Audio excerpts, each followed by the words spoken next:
Okay, so we are live. Hello and welcome everyone. Today we are going to be casting the grand, or not the grand finals, the tournament to qualify for the grand finals of the season. It's going to be a pretty small tournament, as you can see. We got 5 players, but they are of the highest caliber, having climbed all the way to the top of the ladder, allowing them to qualify. So I'm expecting some pretty interesting games here today, and as usual, you can skip ahead using the timestamps down below if you want to see the if you want to see the matches and want to skip ahead to them. So for today, actually no, one thing that I do have to go over before we start is that the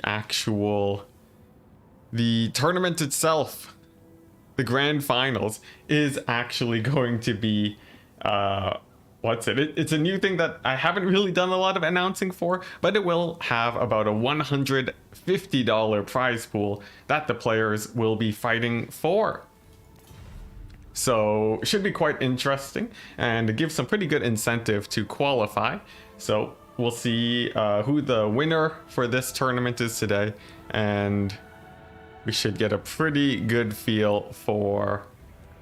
Oh man, I'm too tired today. Yeah, the winner today will be qualifying, so should be quite exciting indeed. I already see we got some people in chat. Revan saying, yay, catching a live stream. May the best dwarf win. Hopefully we get to see some dwarves today. But typically in these tournaments, we don't see too many. Now, Killerino is opening with the High Elves and Vampire Coast. Definitely a very strong choice, but you gotta be pretty proficient with Coast and the High Elves to do well. Counterpick of the Empire, really nice, and it's going to be the High Elf pick for Killerino. So not a matchup you see very often, but one that should be quite exciting. Oh man. Yeah, my energy has really gone towards the the Teach Me Total War series, and organizing that. Not doing the full organization, of course, but finding a contestant and so on.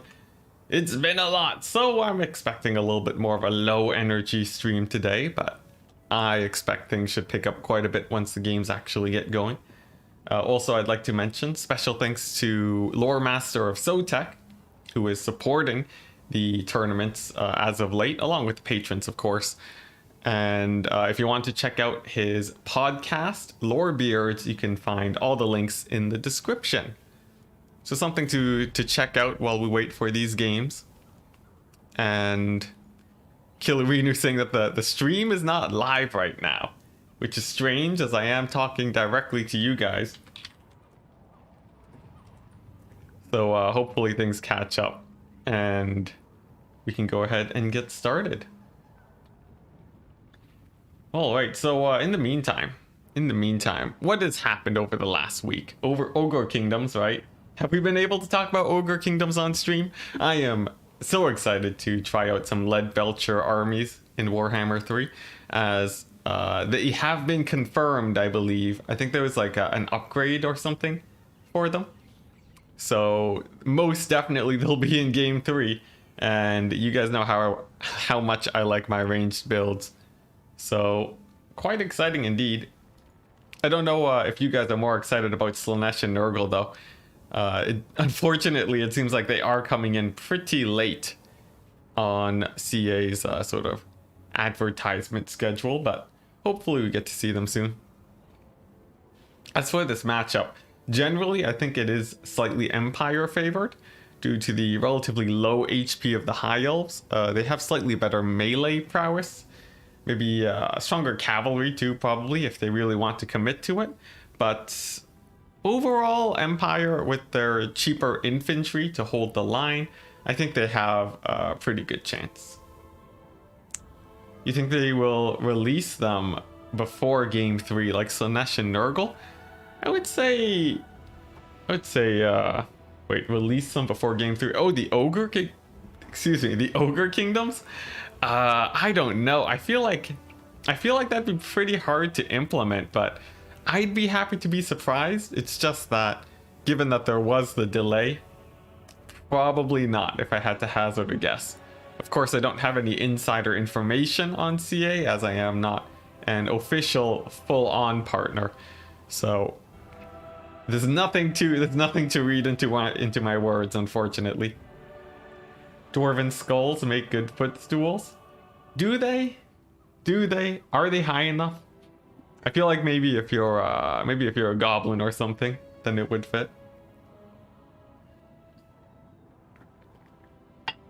Oh man, but lots of things over the next week.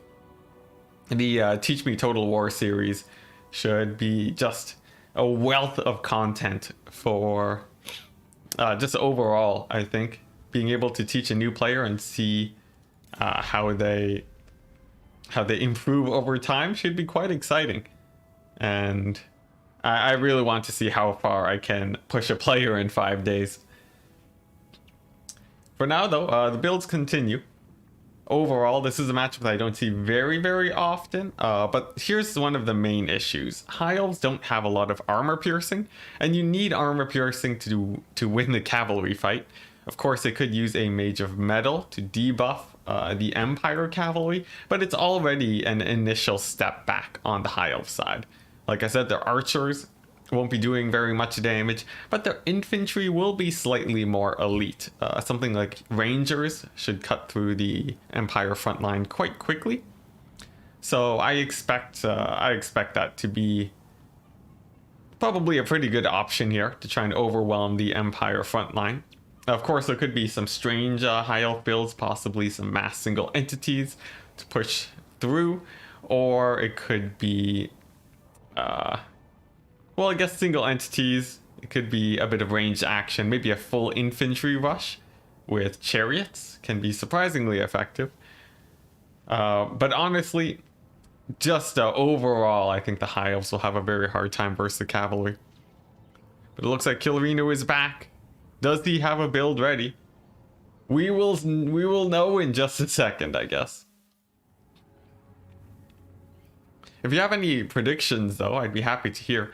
This is the match between Clan RTK and XMT, both very old clans in the community, I think. They've been around since I joined multiplayer a couple years ago. So I'm expecting, at the very least, well, I guess there's not really too many expectations with these clans, as usually they are more open on their invitation lists. But since we do know both of these players today, I think we should get some pretty nice games. And Houseplant, he's readied up. Will Killerino be ready? We have yet to see. After the winner of this match too will be facing up against Legion, another very strong player.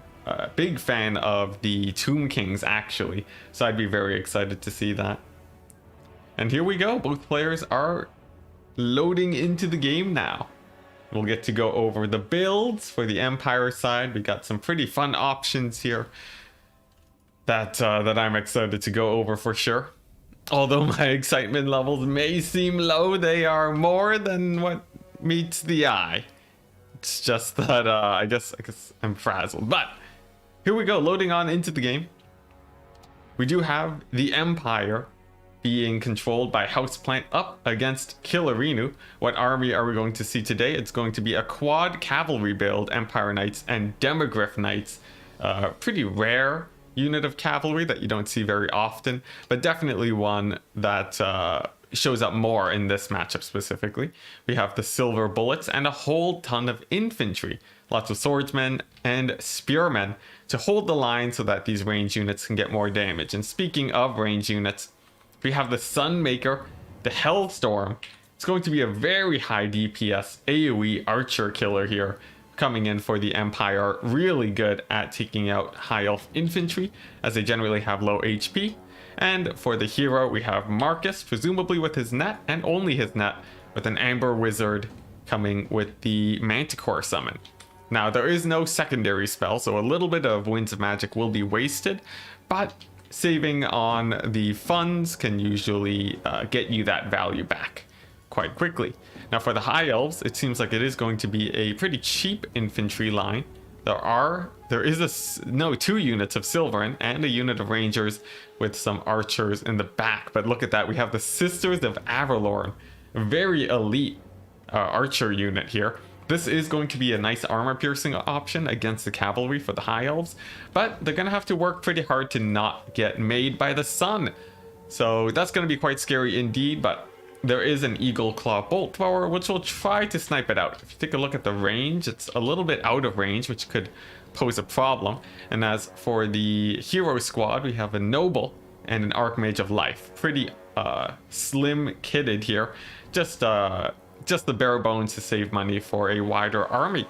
It's a pretty nice High Elf build. Ooh, even some Dragon Princes, another nice form of another strong win condition for the High Elves here. And the Dragon Princes overall, they're going to be really nice against the Empire, as they do come in with their fire resistance, which means that the Sunmaker won't be able to really take them out. In this case, the builds for the Dragon Princes, there's no cannons for the Empire side, so potentially they could be quite scary. Of course, they will be going up against Demogryph Knights, but they should have quite a bit of healing, yes, since it is an Archmage of Life, and with that, Dwellers Below, she can actually support the cavalry fight quite well. Now, as the battle starts, we're going to see the Bolt Thrower crew moving on up, but the big question is whether or not the Sunmaker will be able to take it out.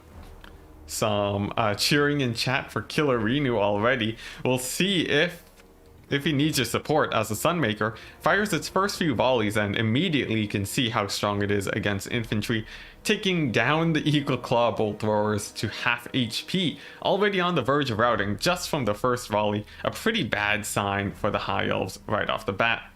The Archmage of Life is moving on in with her stealth, but she moves a little bit too close, and she's going to get netted by Marcus Wolfheart. This is a pretty unfortunate catch here, and a really nice catch for the Empire side, but strangely enough, the silver bullets aren't shooting. Perhaps they had fire at will turned off, and I think Houseplant might have forgotten to actually target the Archmage of Life with a huge net. Almost a perfect situation. She barely takes any damage. I think she did take one volley, but she did manage to heal that. Maybe she even stealthed back up. I'm not entirely sure. But either way, no trade really going for either player there. That's really nice for the High Elf side. And I think possibly she was going for Dwellers Below on the Sunmaker. I can't imagine what else would have done so much damage. Definitely not the routing Bolt Thrower crew, but it looks like they might just barely be able to hold on at 2 leadership. They're on the verge of routing off, and if they're not able to take out those Sisters of Avalorn, it's going to be a bit of a problem for the Empire cavalry. Archmage of Life now hanging back, knowing that the silver bullets are on the battlefield. She doesn't want to get too close lest she gets picked off, and the Bolt Thrower crew is coming back.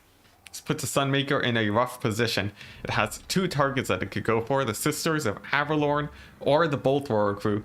Opting for the Bolt Thrower crew instead, this will shut down a form of anti-cavalry for the High Elves, but if this Bolt Thrower crew does not rout off, that's going to be really bad in the late game, as it is quite devastating to those Demogryph Knights.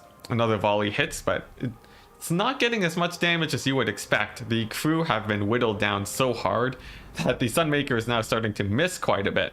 But that final volley seems to be routing them off. And for the main line fight, we see Marcus engaged in melee against the Spearman. He doesn't really have too much to worry about in that case. And a Manticore summon will be providing a little bit of terror.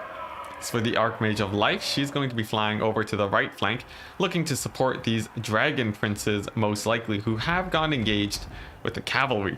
They've done a lot of damage to the Empire Knights, but the Demogryph Knights, using the Empire Knights as a shield, have taken barely any damage, and they're doing quite a bit back to the Dragon Princes. The Noble will be supporting, so we'll see how that fight continues. And over here on the left flank for the High Elves, these Dragon Princes haven't been able to really find any targets yet. However, oh geez, the High Elf infantry is quite elite compared to the Empire infantry, and they're going to be doing quite well, pushing through these spears and actually doing quite a bit of damage along with the archer support. It seems like the High Elves have taken a little bit of a lead, but the cavalry, is still going to be a little bit scary here. On the right flank, the Demogryph Knights are trading into the Dragon Princes still. It's going to be a bit more of an even trade, and same on the left flank here. This is a win for the High Elf side, since the Empire is going to rely on their cavalry to do well here.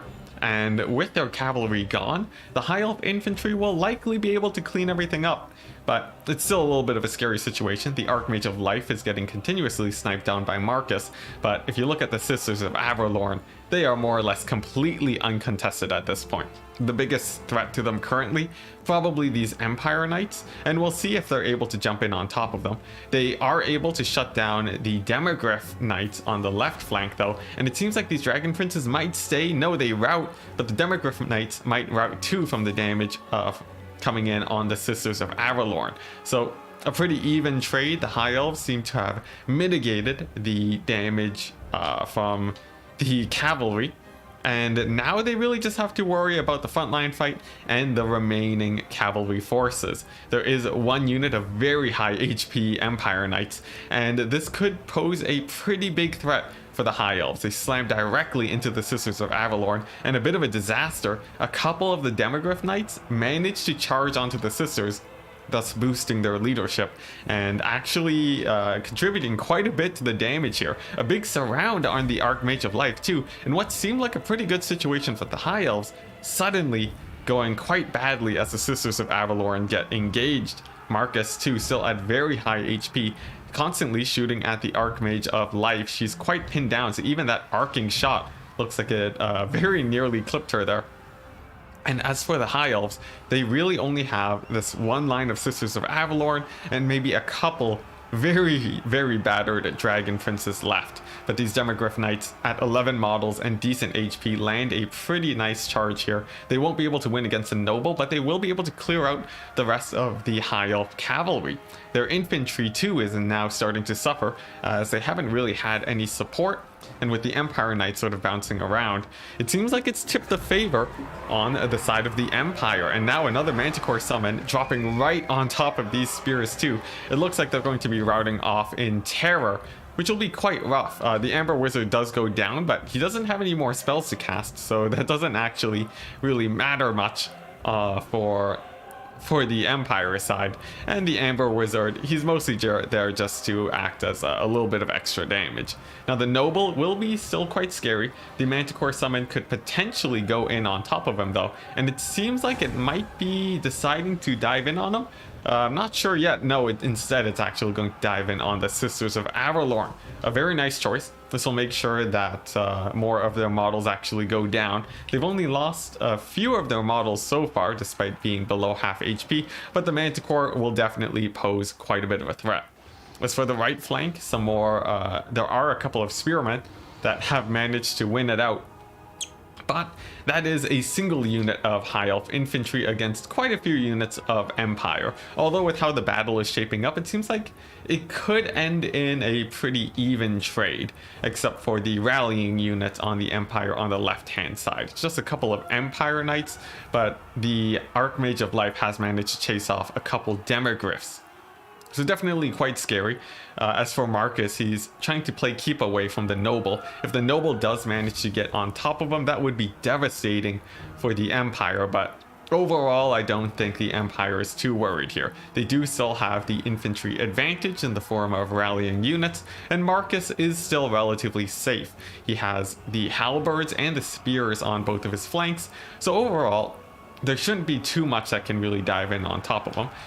But the clock is ticking, and he needs to get quite a bit of damage in. The Life Archmage could potentially heal up the Noble and herself to back to basically full HP, and that would be quite a bit of a threat. A nice net though does drop that buys time for the Empire Knights to charge into the Sisters of Averlorn, and that's going to be shutting down their ranged firepower. Now these guys, we don't know how well they'll do in combat here. Sisters have surprisingly high melee stats, and they might actually take out the Empire Knights if they decide to stay and fight. It looks like the Noble is coming in to support too, but no, he changes his mind and he's going to be trying to make the big play on Marcus. There's tons of infantry here though, and instead he decides to go back and try and defend the Sisters of Averlorn. He's taking a lot of damage from Marcus though, and will he dodge that shot? Yes he does, swerving to engage onto the Empire Knights, and a big heal drops on all of these very expensive high elf units. But Marcus landing those shots, hitting that Archmage of Life. She's going to be down quite low now. I think she's, yeah, at 900. It's only going to take 2 more hits to take her out, but Marcus does not have homing missiles, and many of his shots will indeed be missing. Usalon saying hi in chat. Hello and welcome. I hope you enjoyed the game so far. And overall, it seems like it's pretty close. Now, Empire stabilizing on the infantry fight. Since the noble can't really support here, it seems like the Empire is coming quite a bit on top now. This is going to be quite problematic for the high elves, as both of their spears break at the same time, and it's just going to be the noble, 1 unit of Sisters of Avalorn, and the Archmage of Life Magic. Overall, I think this should go in the favor of the Empire, but if there is a potential snipe on Marcus Wolfheart, we could see a mass rout for the Empire. Overall though, the balance of power quite in the favor of Empire now, as the noble takes a huge hit from Marcus, and that's going to be army losses for the High Elves.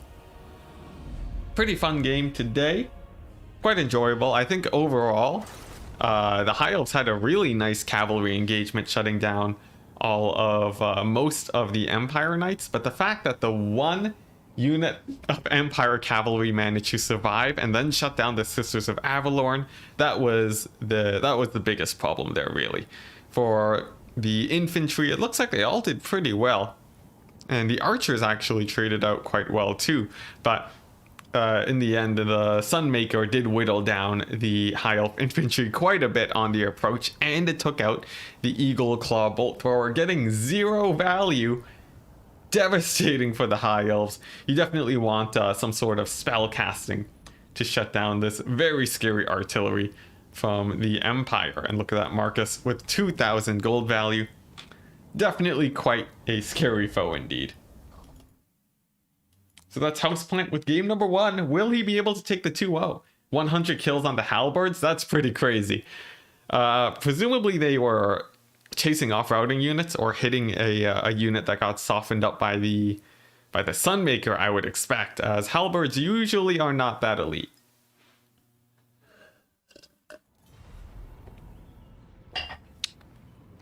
Alright, the GG's for both players coming in. We'll see what Killerinu decides to, well, in this case it's going to be Houseplant picking his 2 factions and Killerinu going for the counter pick. We'll see what the picks are. It's going to be Chaos and Wood Elves. Not a bad pick. I feel like there are a couple of options that would do well there, but I don't know if there are any extremely favored matchups.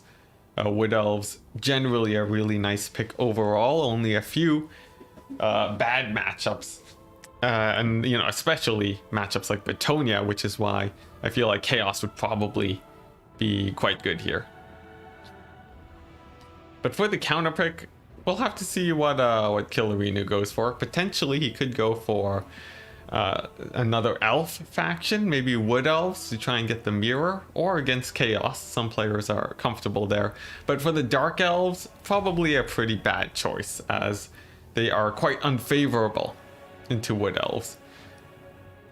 Killerinu's initial 2 picks though. Oh, look at that. It is indeed Wood Elves. So we could potentially see a mirror here. But the Wood Elf and Chaos matchup, it is a little bit in flux. It's not one that you see terribly often. But overall, it's sort of a battle of attrition on the Chaos side. Wood Elves will very often go for a kite build here, and Chaos have many tools to weather the storm of arrows. Silver shields on most of their units. They have very strong cavalry. They have extremely strong lords in either Sigvald or Sartorial, who will just tank an infinite number of arrows. And overall, it's quite scary to go up against mass infantry style. Wood Elves, sometimes they will opt for a mass infantry style for themselves, but overall that generally doesn't work out too well against one of the best infantry factions in the game, being Chaos. Legion saying Greenskins was right there. Well, it really depends on how well you feel greenskins can beat chaos. It's not a matchup that I see too often. Uh, and overall, I'd say it depends on your build very much. But yeah, it is going to be chaos. And I'm wondering to see what we have for the Wood Elf build. Like I said, it's very likely going to be a kite style. Weight Watchers usually. And then just some cavalry to support and to cycle charge the more cheap Chaos Infantry. I'd say that's probably the most standard style. Although there is a skirmish cavalry kite that we sometimes see on the Wood Elf side. Rustlin saying vampire counts maybe. That would be, what was it, Chaos and Wood Elves? Vampire counts trade very badly into the Wood Elves overall, just because the Wood Elves have so many options to shut down the air game, and their ranged firepower is so quick, they can usually cut out with foot infantry. So probably a little bit of a riskier pick. And even the top vampire counts players in the world will ban that matchup. So something to be wary of for sure. But here we go. Loading into the match. I'm a little bit disappointed that we didn't get a mirror, but at least we have a pretty interesting matchup. It's going to be Chaos against Wood Elves. Sartorial coming in with Final Transmutation, along with the melee defense buff. He has a ton of very speedy infantry, Forsaken, counting up to 4 of them, along with some Chaos Knights and a whole ton of Chaos Warhounds. Some with Poison too, so that he can take more than 5, and even some Dragon Ogres. So it seems like it's going to be a very vicious rush for the Chaos side, and the Wood Elves are going to have to try and kite away and defend against it. For the Wood Elf army, oh my goodness, we're seeing Durthu. Quite scary indeed. This means that it's going to be less of a kitey Wood Elf style and actually more of a stand your ground build. There are a unit of Blade Singers too, along with 2 Wild Riders. And for Durthu, let's see, his spells, he has Sword of Date, Manticore Summon, and Flock of Doom. Pretty standard kit. And for these archers, indeed, it is going to be the armor-piercing Starfire Shafts. So, really strong stand your ground build for the Wood Elves. Not what Chaos was expecting, but we'll see if the micro from Houseplant manages to pull him back. This Wood Elf build overall is going to be relying mostly on these archers, and if they get compromised, that would be really bad on the Wood Elf side. But one major advantage that they have is that they have quite a bit of infantry and many archers to try and shut down. Along with their cavalry support, they'll at the very least be able to fend off the dogs. What is really worrying though is that these 4 units of Forsaken, they're gonna punch through that front line quite quickly. They have insane weapon strength and charge bonus, and against something like Eternal Guard, they will absolutely shred. So a tiny bit worried for the Wood Elves here, but we'll see how well they manage to do. It only takes a few volleys from these Starfire Shafts to rout off the Forsaken, so that could very well come into play. But the higher numbers of mobility here for Chaos is definitely going to be quite threatening. There's only 3 units of cavalry here for the Wood Elves, so they'll likely have to pull infantry to try and defend against the dogs. So good luck, have funs coming out for both players. Let's see who manages to come out on top. Houseplant is one win away from winning, so he just needs to shut down those archers and he should be good. Alternatively, he could go all in on breaking the front line and then spilling through with the Forsaken there. Definitely quite a few options for the Chaos side. They can be quite aggressive. And for the Wood Elves, they should be pretty defensive. The Blade Singers too, I'm wondering how well they'll do. They may be able to shred the Chaos Warhounds as long as they don't get charged. Alternatively, they might even do well against the Forsaken, but I'm not sure how well that trade usually goes. Right off the bat, just a couple of shots coming out, getting dodged by the Warhounds. They do take a tiny bit of damage, so it is a little bit of a misplay on the Chaos side.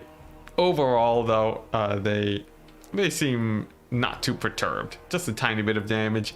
Only a couple points of gold value has been traded, and right now the Wood Elves are just rotating into position, potentially looking to find a good avenue to get sort of a flank overload, so that the Starfire shafts can pick off one unit of Forsaken at a time. And overall, you want to try to mistime the Chaos attack. If they don't come in at the same time, that will allow your range units to do quite a bit better. So a little bit of maneuvering around should help. And here we go, some more banter in chat. We'll cover that in the post-game analysis, but overall there shouldn't be too many problems. And let's see how the engagement actually goes. It looks like both players are deciding to take it quite slow here. The Wood Elves, they don't really have too many ways to catch these Forsaken easily, as they are opting to go for a really a really defensive style, and their cavalry, they don't want to be moving out to try and catch a Forsaken just yet, as overall that'd be a pretty bad choice. Cavalry just hanging back instead to defend against the dogs, going to be very standard here, and as the Wood Elves push forwards, they will be securing the center of the map. Now this is a nice place to be. It means that your units are going to take a while longer to route off, but given that Chaos has so much mobility, it's going to be a little bit sketchy for the Wood Elves here. Sartorial too, he's going to be building up Winds of Magic while this continues to progress. He could land some pretty nice final transmutations on the cavalry, and that could really shift the mobility fight in the favor of Chaos. Overall, it seems like they have a pretty strong mobility game though, and the Wood Elves are going to have to use their archers to try and support that fight. And here we go, the main fight's gonna come in. The dogs managed to get a charge in on the Wild Riders without them countercharging. That's really bad for the Wood Elves. Another charge on the Wild Riders from the dogs, and the Dragon Ogres are moving into support. That is just absolutely terrible here, as the main force to shut down the range units are taking insane amounts of damage now, but it's not over yet. The Glade Riders managed to catch out one of the units of dogs, and the Wild Riders are still really scary, even when they do get charged here. Now, instead of stopping the Dragon Ogres, it looks like they will be stopping the Forsaken instead. Not a terrible choice, and over here, the Dragon Ogres, it looks like some spears might be able to jump in on top of them, but the Chaos Knights will be coming on in to try and get some cycle charges in, and the Forsaken are starting to get quite a bit of damage. A huge final transmutation here on this blob is going to get quite a bit of value too. But if you look at the crossfire here, a lot of these Glade Guard are able to shoot. The reason being, the dogs routing off so quickly due to their low leadership, they can't stick on the Glade Guard for very long before routing off. But now as the dogs actually rally, we are seeing many more of those range units getting shut down. The Dragon Ogres too, with their very high missile resistance, aren't taking too much damage, and it seems like the Chaos are getting a pretty strong engage here. Most of the Wood Elf cavalry is quite beat up, and the Dragon Ogres are just standing the test of time. They've barely taken any damage at all, and they've managed to draw a ton of fire from the Wood Elves. This means that the Forsaken have been able to push through, and overall it seems like it may already be the point of no return here, as quite a few units of Wood Elf infantry and cavalry are now running off the map, and the dogs are starting to chase them down. Sartorial though is taking quite a beating. I think this is a final transmutation. No, it's a Sword of Death from Durthu, getting a good amount of damage on the Dragon Ogres. He will be supporting that fight quite a bit. And honestly, Durthu could pull it back, as the Chaos forces are committed to melee at this point. They don't really have any range tools, and Durthu will be able to do quite a bit of damage to the Dragon Ogres. So we'll see if he manages to hard carry here. A lot of the value is in the form of dogs right now for Chaos too, and they are absolutely terrible against a target like Durthu. What they will be able to do though is chase off any of the infantry, making sure that it's just a one-on-one fight between the Dragon Ogres and the big tree man himself. A couple of units of a Wood Elf cavalry managed to rally too, and that will be able to hunt down a few of the dogs. This is nice, but overall not a huge win. Like I said, the dogs, they are plentiful, and overall they've already done their job. They've shut down the range units, and that's essentially what they wanted to do. What is really scary though for Chaos right now is that Durthu does have another Sword of Death, a huge AoE that could drop, and a hit on these Dragon Ogres and Chaos Knights would absolutely demolish them. It would not go well for Chaos in the slightest, and Sartorial is not the biggest combat fighter in the world. He will definitely go down to Durthu if it comes down to it, even though he does have his magic resist. That won't help a lot. And the Manticore landing a pretty nice hit there. That's going to be quite nice. Final transmutation drops, but it looks like it's targeting just the blade singers that we're routing, so it doesn't get its full damage on Durthu, but still quite a bit. He's down to half HP. He does not have healing, so could be pretty good for Chaos. He is on the verge of routing too, but if that Sword of Death drops, it's gonna be really scary. His leadership is extremely low though, and he's going to rely on Terror routes to try and carry him here. But oh my goodness, just like that, army losses actually kick in for the Wood Elves before Durthu can get that huge AoE. And the Chaos take the win. Houseplant with the 2-0 victory. Quite decisive here today, winning against Killerinu.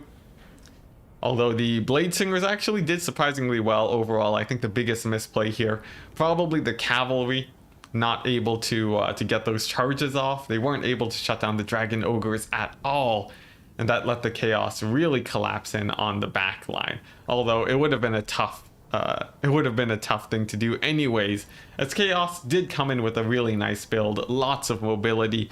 You need a ton of cavalry to overwhelm this mobile Chaos army. So that's going to be that.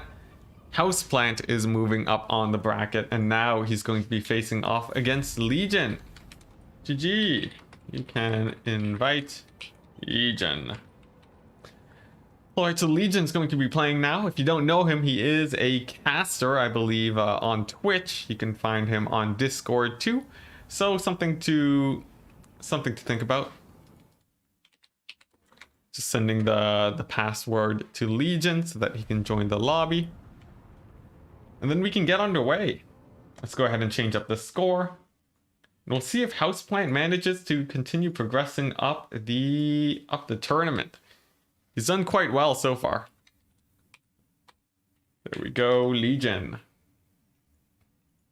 Hello, Ant-Man. Hope the evening or afternoon is going well for you. Houseplant showing Durthu who's boss. Yeah, I was actually pretty surprised by the army losses there, but the fact that there was still one unit of Dragon Ogres at decent HP was really nice. Those Wild Riders really needed to connect on the Dragon Ogres if Killerinu wanted to win it there.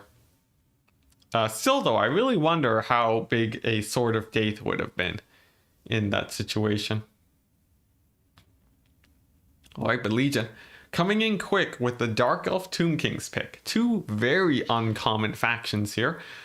Generally thought of as not the best in the meta right now, but Legion, I think he is a Tomb Kings main, so he will be pretty happy to use them as a counter pick in quite a few situations.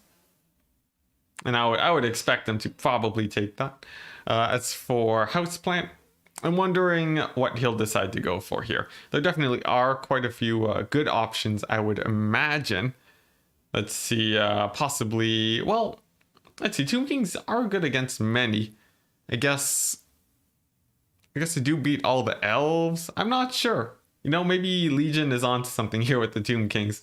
Perhaps a Vampire Coast pick, but I don't take Houseplant for a Vampire Coast player, and most players actually don't really play Coast. So overall you can be pretty safe not banning Coast unless you know the player actually enjoys that the undead feel. Great to see Dragon Ogres in action. Rare sighting indeed.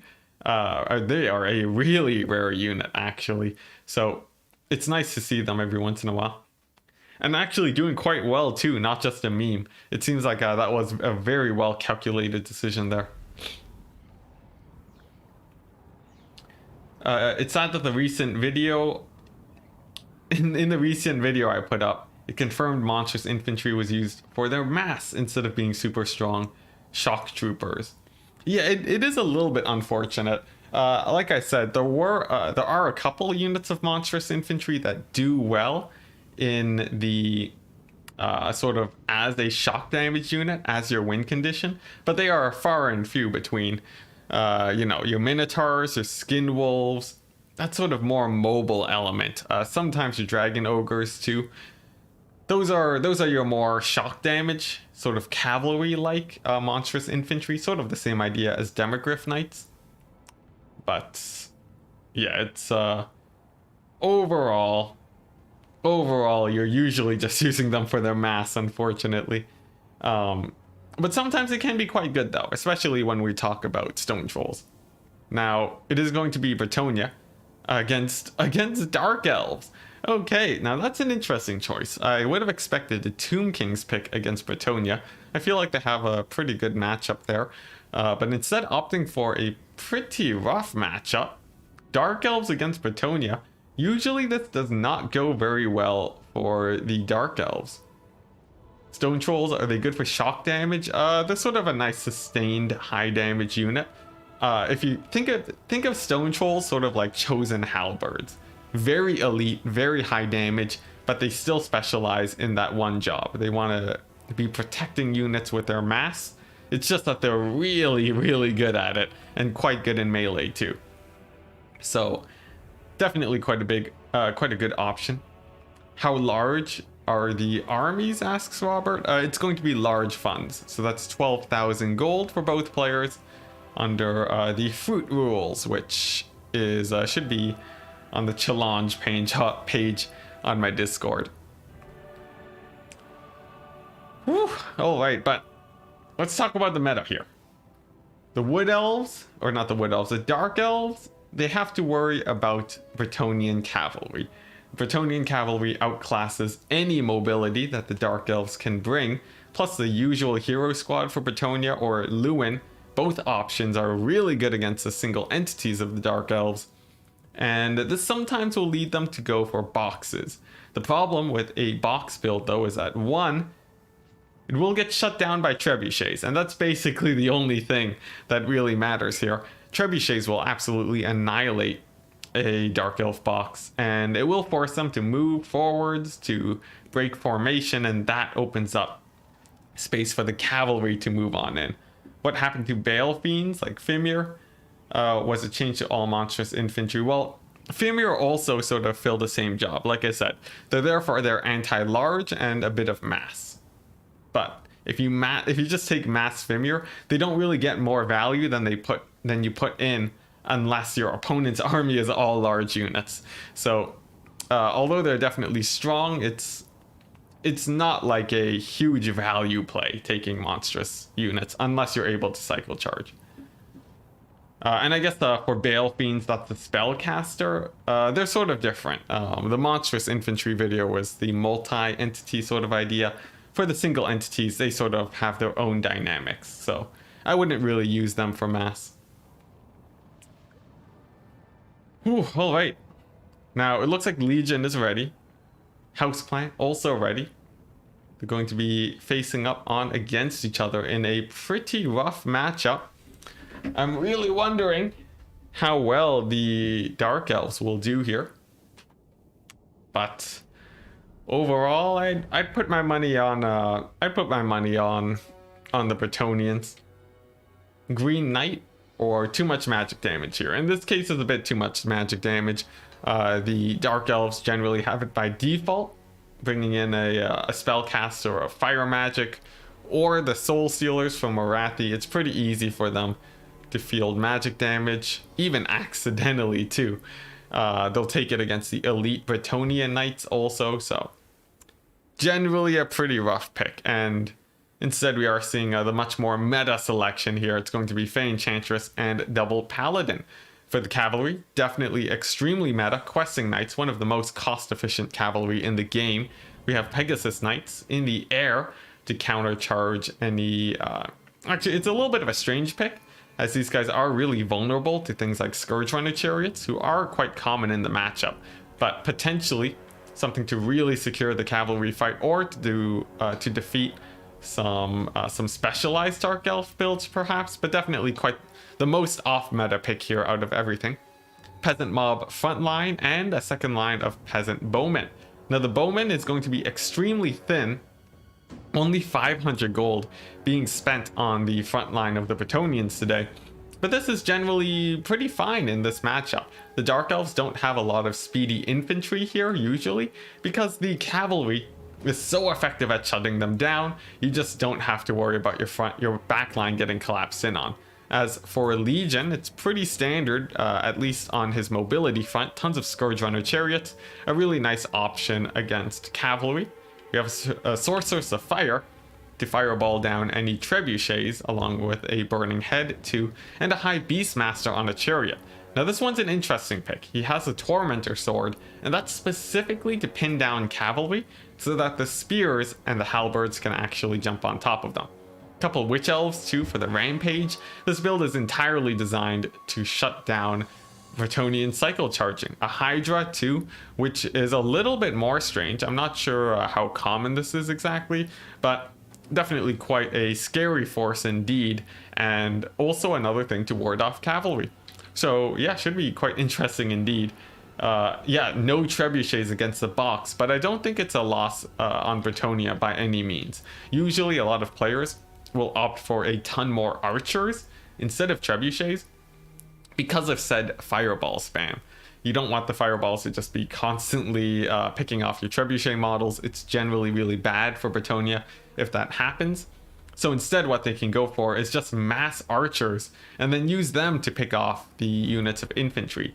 The bolt throwers too are actually quite exposed in their current position, as the archers can simply position along here and still fire in on the bolt throwers, essentially completely unharassed, as there is no ranged firepower for the Dark Elves that will easily take out those archers. Now, Fireball is going to be coming out on up right off the bat, clips the peasant mob and slams into a single Pegasus Knight. He goes down, falls out of the sky, presumably. There he is on the ground.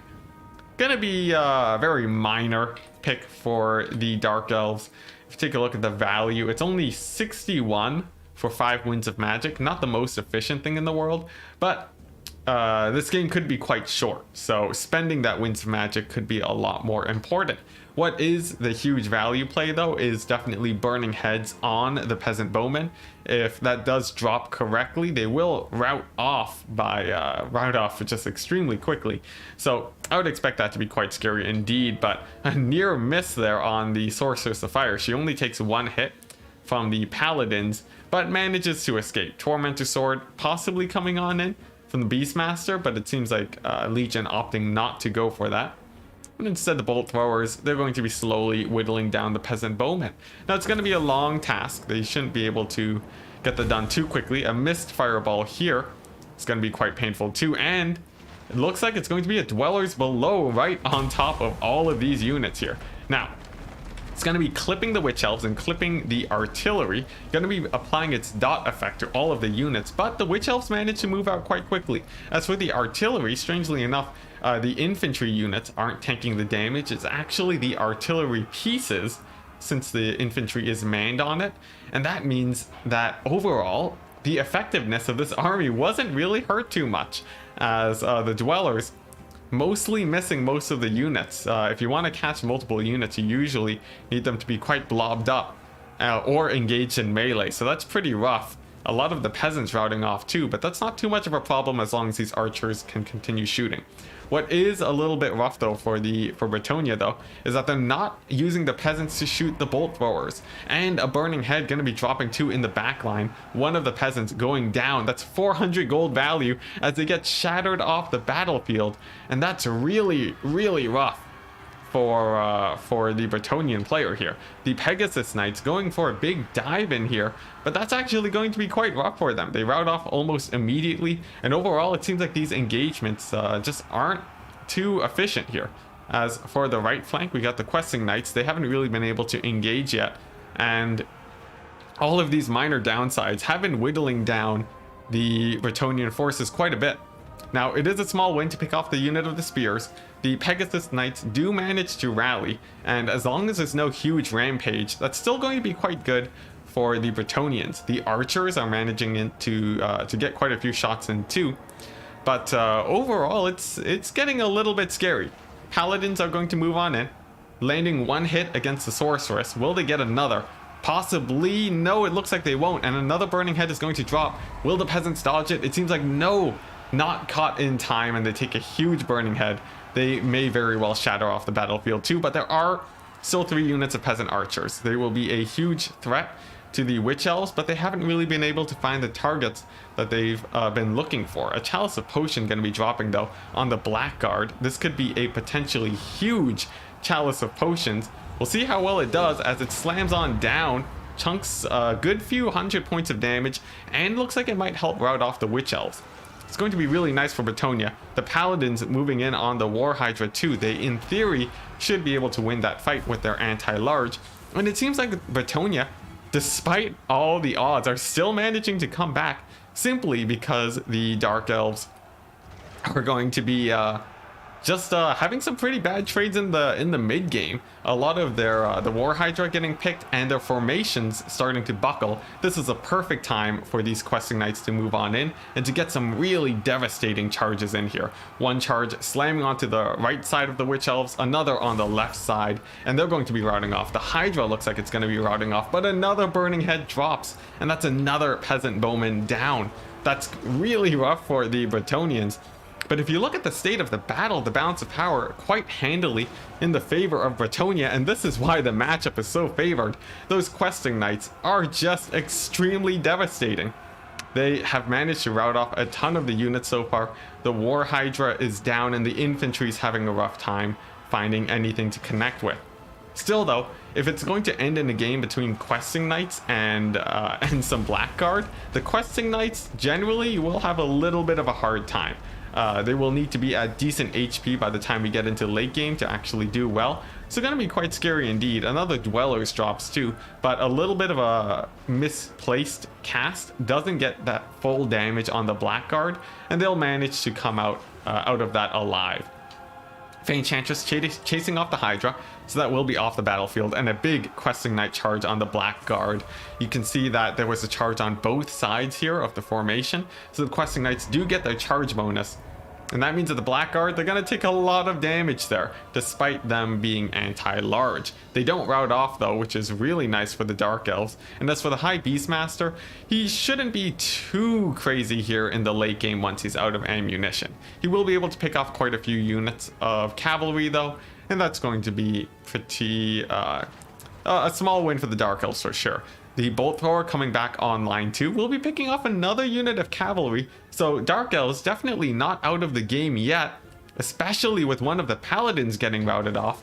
It looks like they might be able to come back here in the last stage of the battle. Despite the Hydra getting chased off the battlefield, it seems like they do have quite a bit of value here left, especially in the Blackguard. The Spears are going to be in a pretty good situation, as the Peasant Bowmen have been tanking basically every burning head that has dropped throughout the battle, but potentially a really big play here.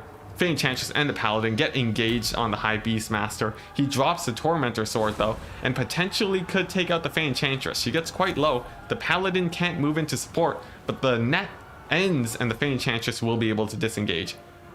There are still 2 units of questing knights too at pretty high HP, and I don't know if there's actually anything that can easily deal with them. A couple peasant bowmen left too could potentially start shutting things down, but if the Enchantress goes down, that leadership hit on the Bretonian side will be devastating. Most of the infantry will rout off, and it's just going to be the questing knights after that.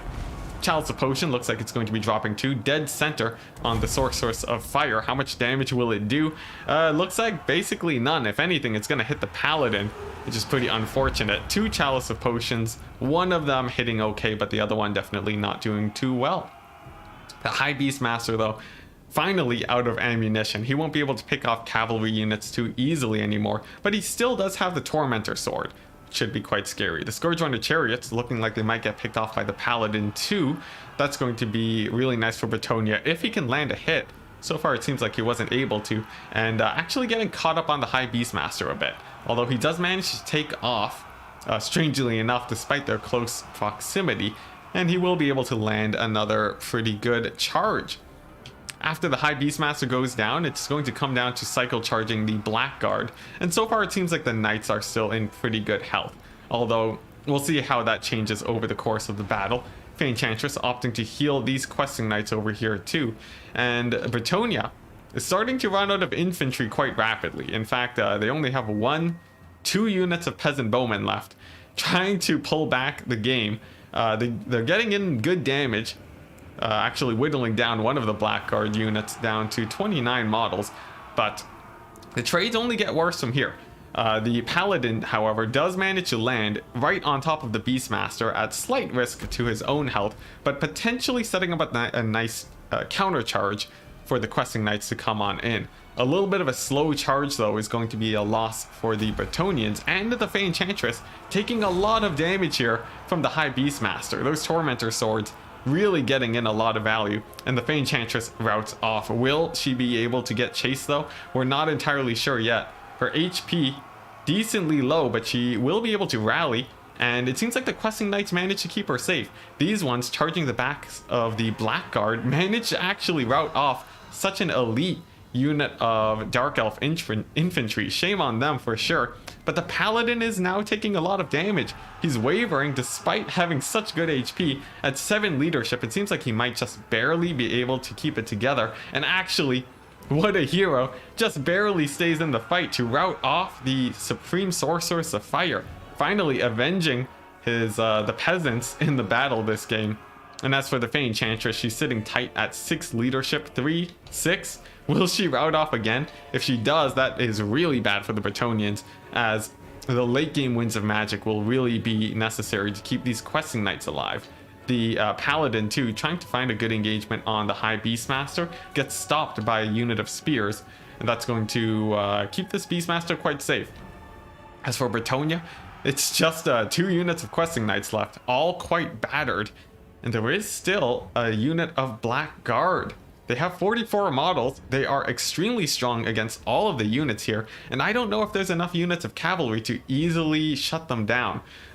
Really, this one unit of Questing Knights at 10 models and basically no HP, they're going to have the work cut out for them to actually catch these guys off. The best case scenario, perhaps the Paladin lands in the Blackguard, and then from there a hammer and anvil. The Questing Knights can move on in to hit these guys in the back. But it's going to be quite scary indeed. Paladin does manage to take out what's-her-face, the Supreme Sorceress of Fire, so that's a really nice pick for the Bretonians, and he's going to move over here to try and regroup with the rest of the army. But to make sure that the units don't rout, it's going to be Houseplant, opting for the slightly less efficient play, just to make sure that these guys manage to stick in the battle. It's going to be an early Earthblood on the Questing Knights, and that will be picking them up ever so slightly. The High Beastmaster, though, potentially getting a little bit zealous. He's going to try and dive in on the Fey Enchantress. Questing Knights move in to countercharge, though, getting a little bit of damage, but he throws down the Tormentor Sword again, slams into the Fey Enchantress, lands a hit, and potentially could actually go for a kill here. Tormentor Sword wears off, though. Fey Enchantress looking to disengage, and the Questing Knights come back in. They charge him, they keep him in place with their nice mass, and the Paladin goes in for the killing blow. Will he land a hit? 700 HP. Paladin misses. Paladin missing again, but he lands the one hit, and the High Beastmaster will be running for the hills, actually getting executed there. Really rough for the High Elves. Balance of power now, or Dark Elves, balance of power now in the favor of the Bretonians as the High Beastmaster goes down, but it's not over yet. The Blackguard of Naggarond are so extremely elite. Their leadership barely hit by the loss of the Beastmaster, but they have a really dangerous foe to contend with, the Fey Enchantress, with her constant Mortis Engine drain effect.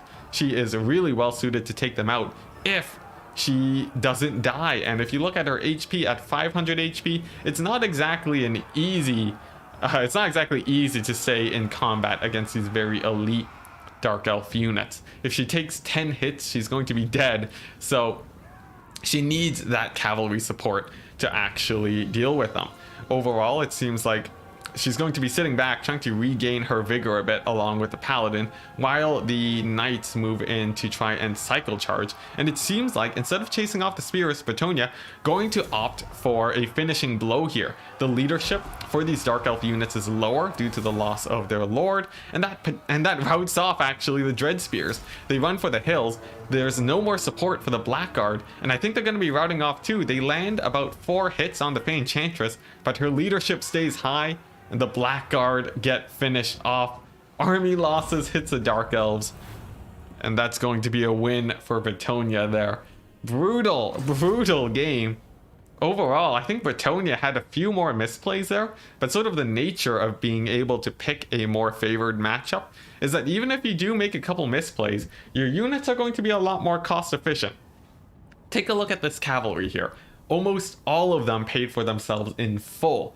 If you count the units that they chased off the map too, that is insane value. Pegasus Knights though misplayed a little bit, didn't get full value. And as for the Dark Elves, I guess, well, the Blackguard were really effective. The Dread Spears got quite a bit of value too. Honestly, everything here did quite well except for probably the Witch Elves.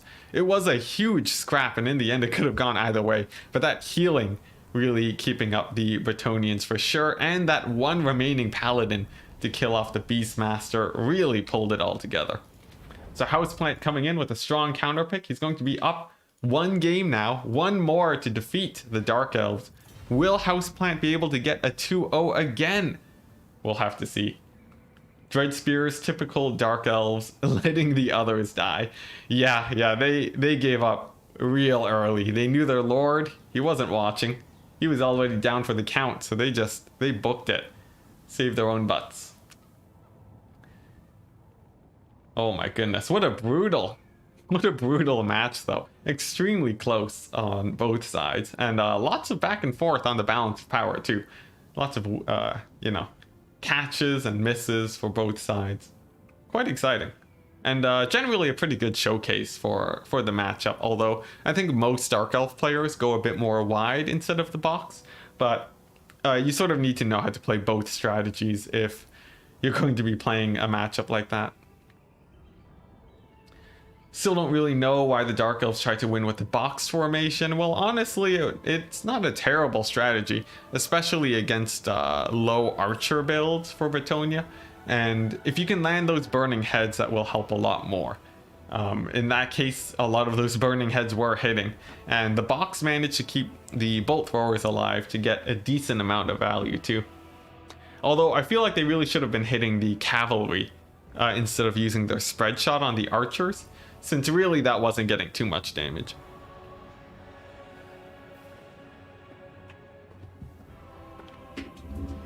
Oh man, I'm feeling like really dehydrated today. It's weird. But we'll push through. We'll get there.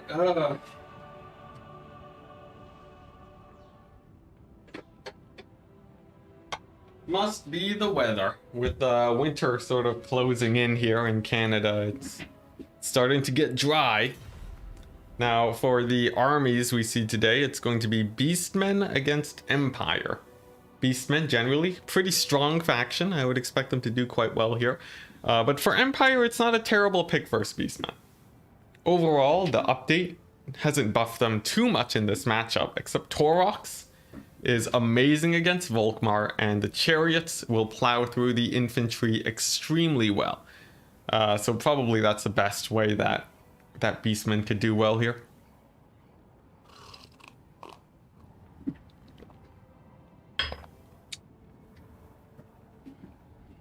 Yeah, it was a rough choice to make for sure.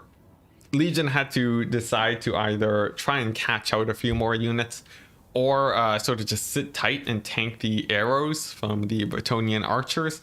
So overall, it was a little bit sketchy. You need to push forwards too to try and get your picks, especially with that Beastmaster and the Tormentor sword. So he was really trying to pick off the Paladins, the Pegasus Knights, and so on. But in the end, it didn't really work out for Legion. Houseplant's been crushing it though, already at 1 win. Quite scary indeed.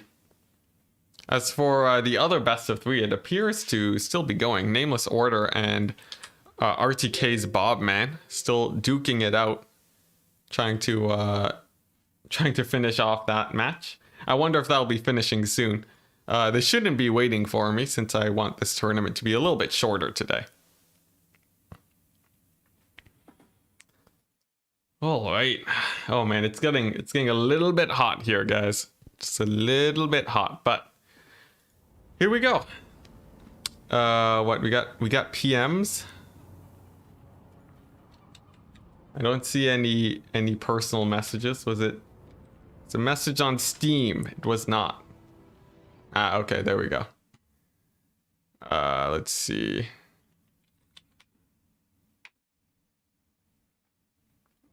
Okay, just a couple clarifications there.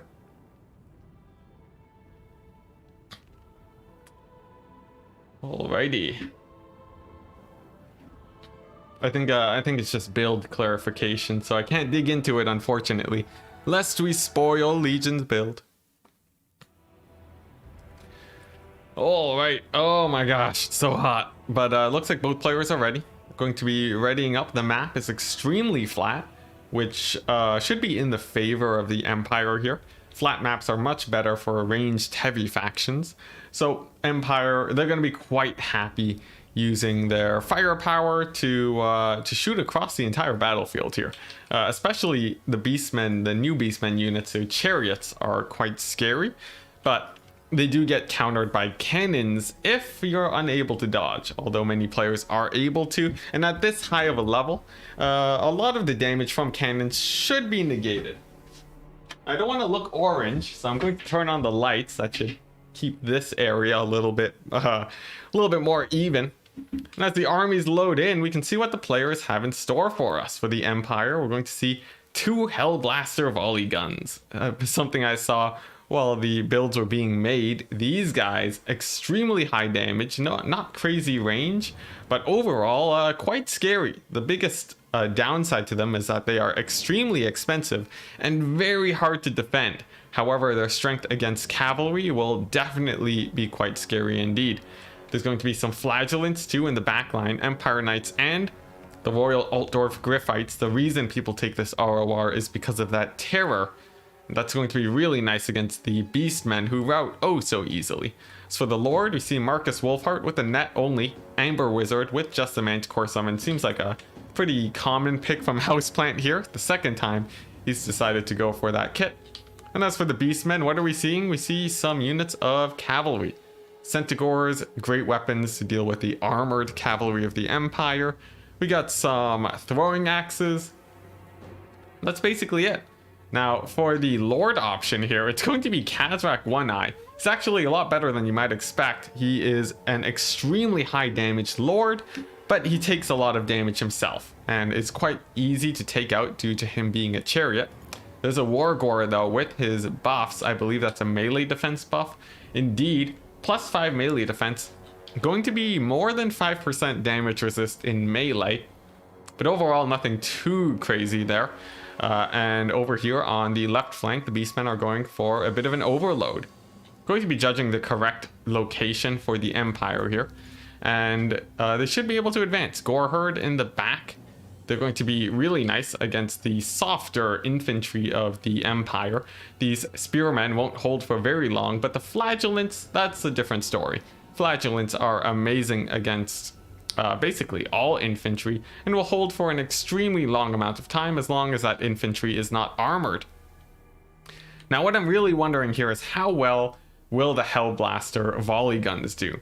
They're in a bit of an awkward position on top of this hill. Although that is nice for shooting down, it's not great for the Beastmen on the flanks. You can see that this slight curve here will make it a little bit hard for them to find their targets, but potentially they want to shoot at these Centaurs over here.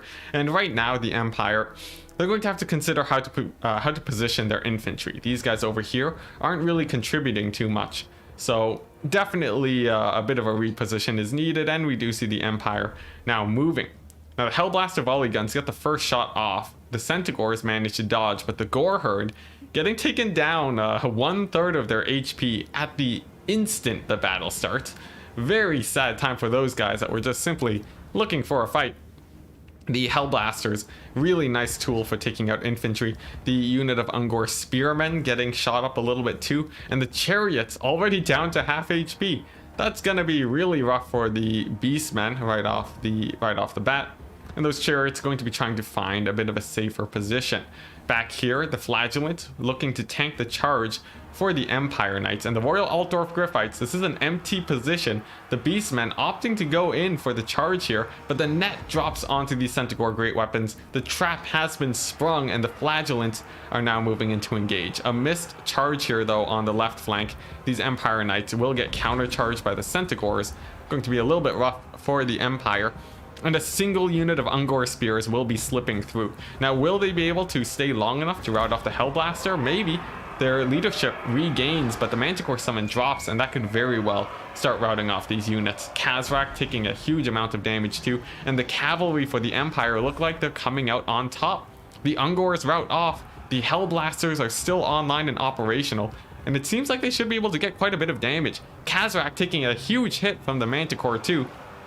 Going to be a really rough day for him, on the verge of running off the battlefield entirely, and we are seeing the Empire a nice play, keeping these spears in reserve to protect the Hellblaster volley guns. Tiny bit of a misplay here though, Hellblaster not getting remanned, but there are other things to focus on, and specifically that's going to be sniping out Khazrak. This Hellblaster launching a volley into him, getting him to rout off the battlefield, and that hit to the leadership is going to be massive.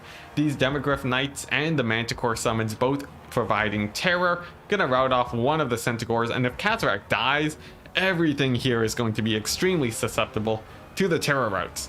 Cavalry for the Empire routing off though, the reserve spears jumping into action to try and save these Hellblaster volley guns, but the chariot has already connected and done quite a bit of damage.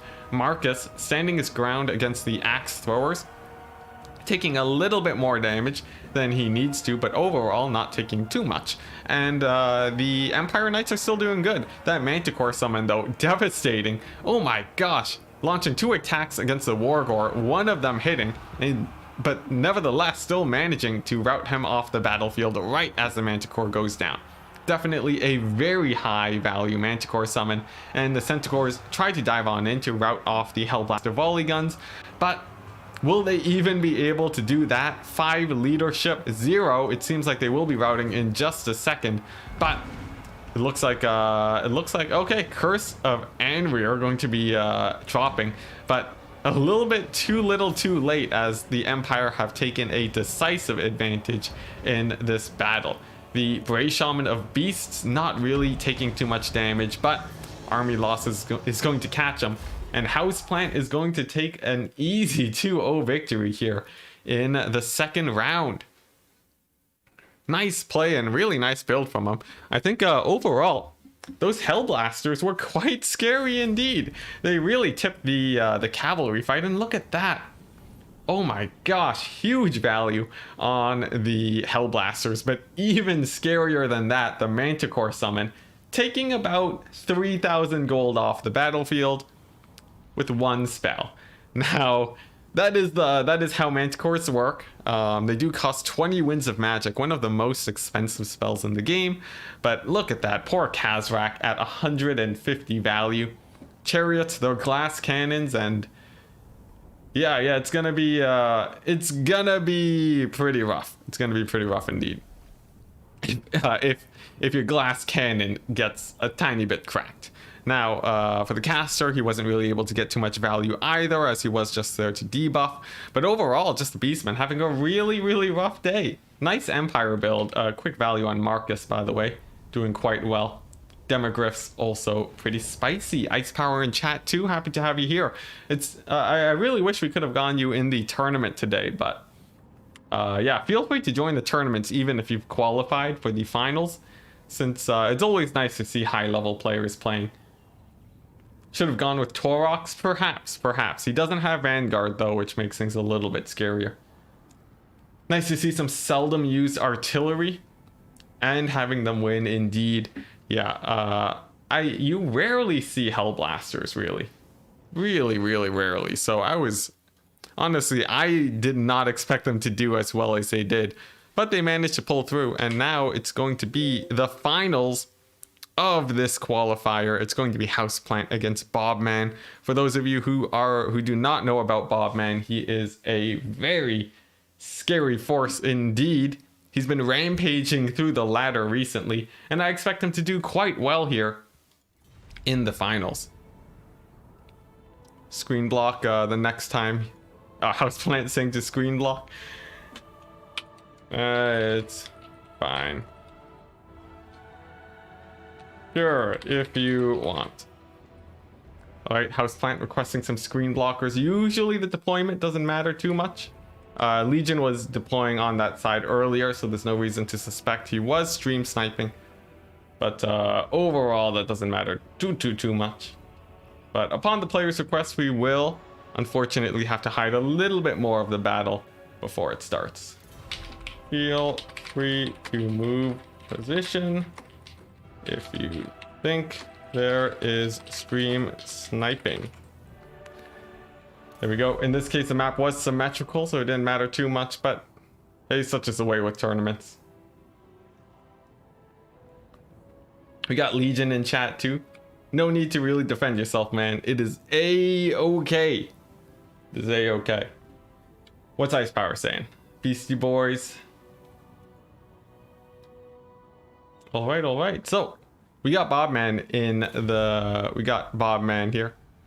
He's going to be coming on in. Will he be playing as the Beastmen? Seems like he managed to get a win with the Beastmen earlier. So I'm wondering how well he'll showcase them. Now, like I said, Bobman, an absolute terror on the ladder recently. I expect him to do quite well here, but we'll have to see. We'll have to see. We got some discussion in chat too. I'll keep a close eye on that. Do we have any mods in here? Do we have any mods? Ooh, I know what I can do. I know. While we wait around for these players to go ahead and get their picks and bans, let's see if I can do some fun shenanigans here. First things first, Rusty, congratulations! You are now a mod. With great power comes great responsibility.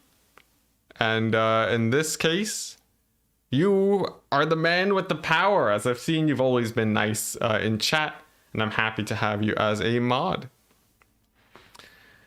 So that should be quite exciting. I think there's another fun thing that I'd like to explore. Apparently, YouTube is adding a way to raid other people now. Do you guys know if that's been implemented yet? I don't see any option to do so, but like, you know, if the Gold League tournament is still running, if Human Boy is casting that, I'd love to raid him, but maybe we'll just have to spam a few links at the end of the video. All right. Gojira saying you would, but you're not a mod. Maybe one day. I like to add my mods real slow. All right, but what factions do we have here for these players? It looks like we got Empire, okay, from Bobman. What is Houseplant going to go? I didn't see his pick too. It seems like, let's see. All right. I am unsure. But looks like he will be going Chaos.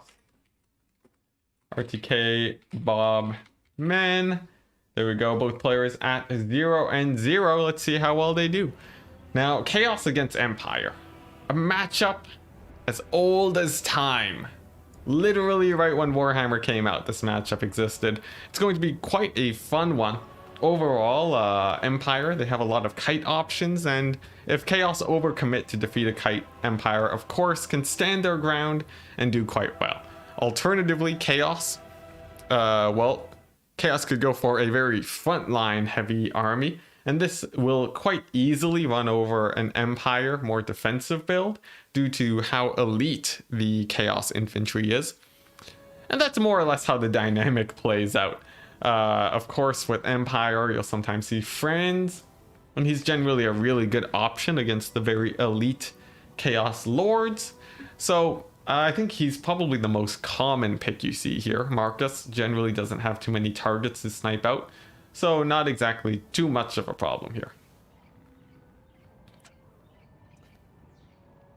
Ice Power saying, feeling like this is 60-40 Empire favored. Interesting. I haven't played too much Empire myself, but I've had a bit of a hard time trying to beat Chaos. But I will very much attribute that to my lack of experience in this matchup in particular.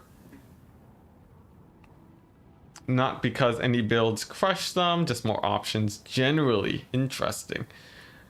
Well, yeah. Yeah, and overall, the Empire skirmishers, in theory, should be coming out on top very often. Now, for Houseplant, I wish I could dig into his build, but I see it directly in front of me right now, so to avoid spoilers, I will try to refrain speaking from it. But yeah, overall, it is a very fun matchup.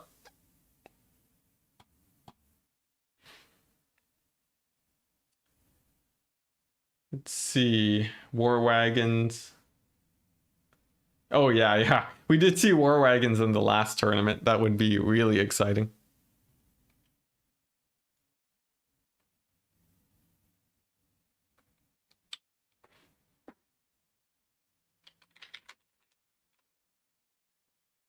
All right. Full kite War Wagon box.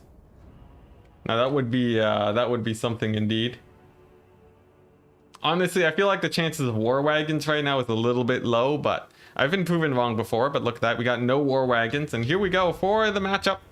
We're going to be seeing Chaos against Empire. Now, it's going to be some Chaos Marauders. We got some Chaos Warriors with great weapons, Mirror Guard.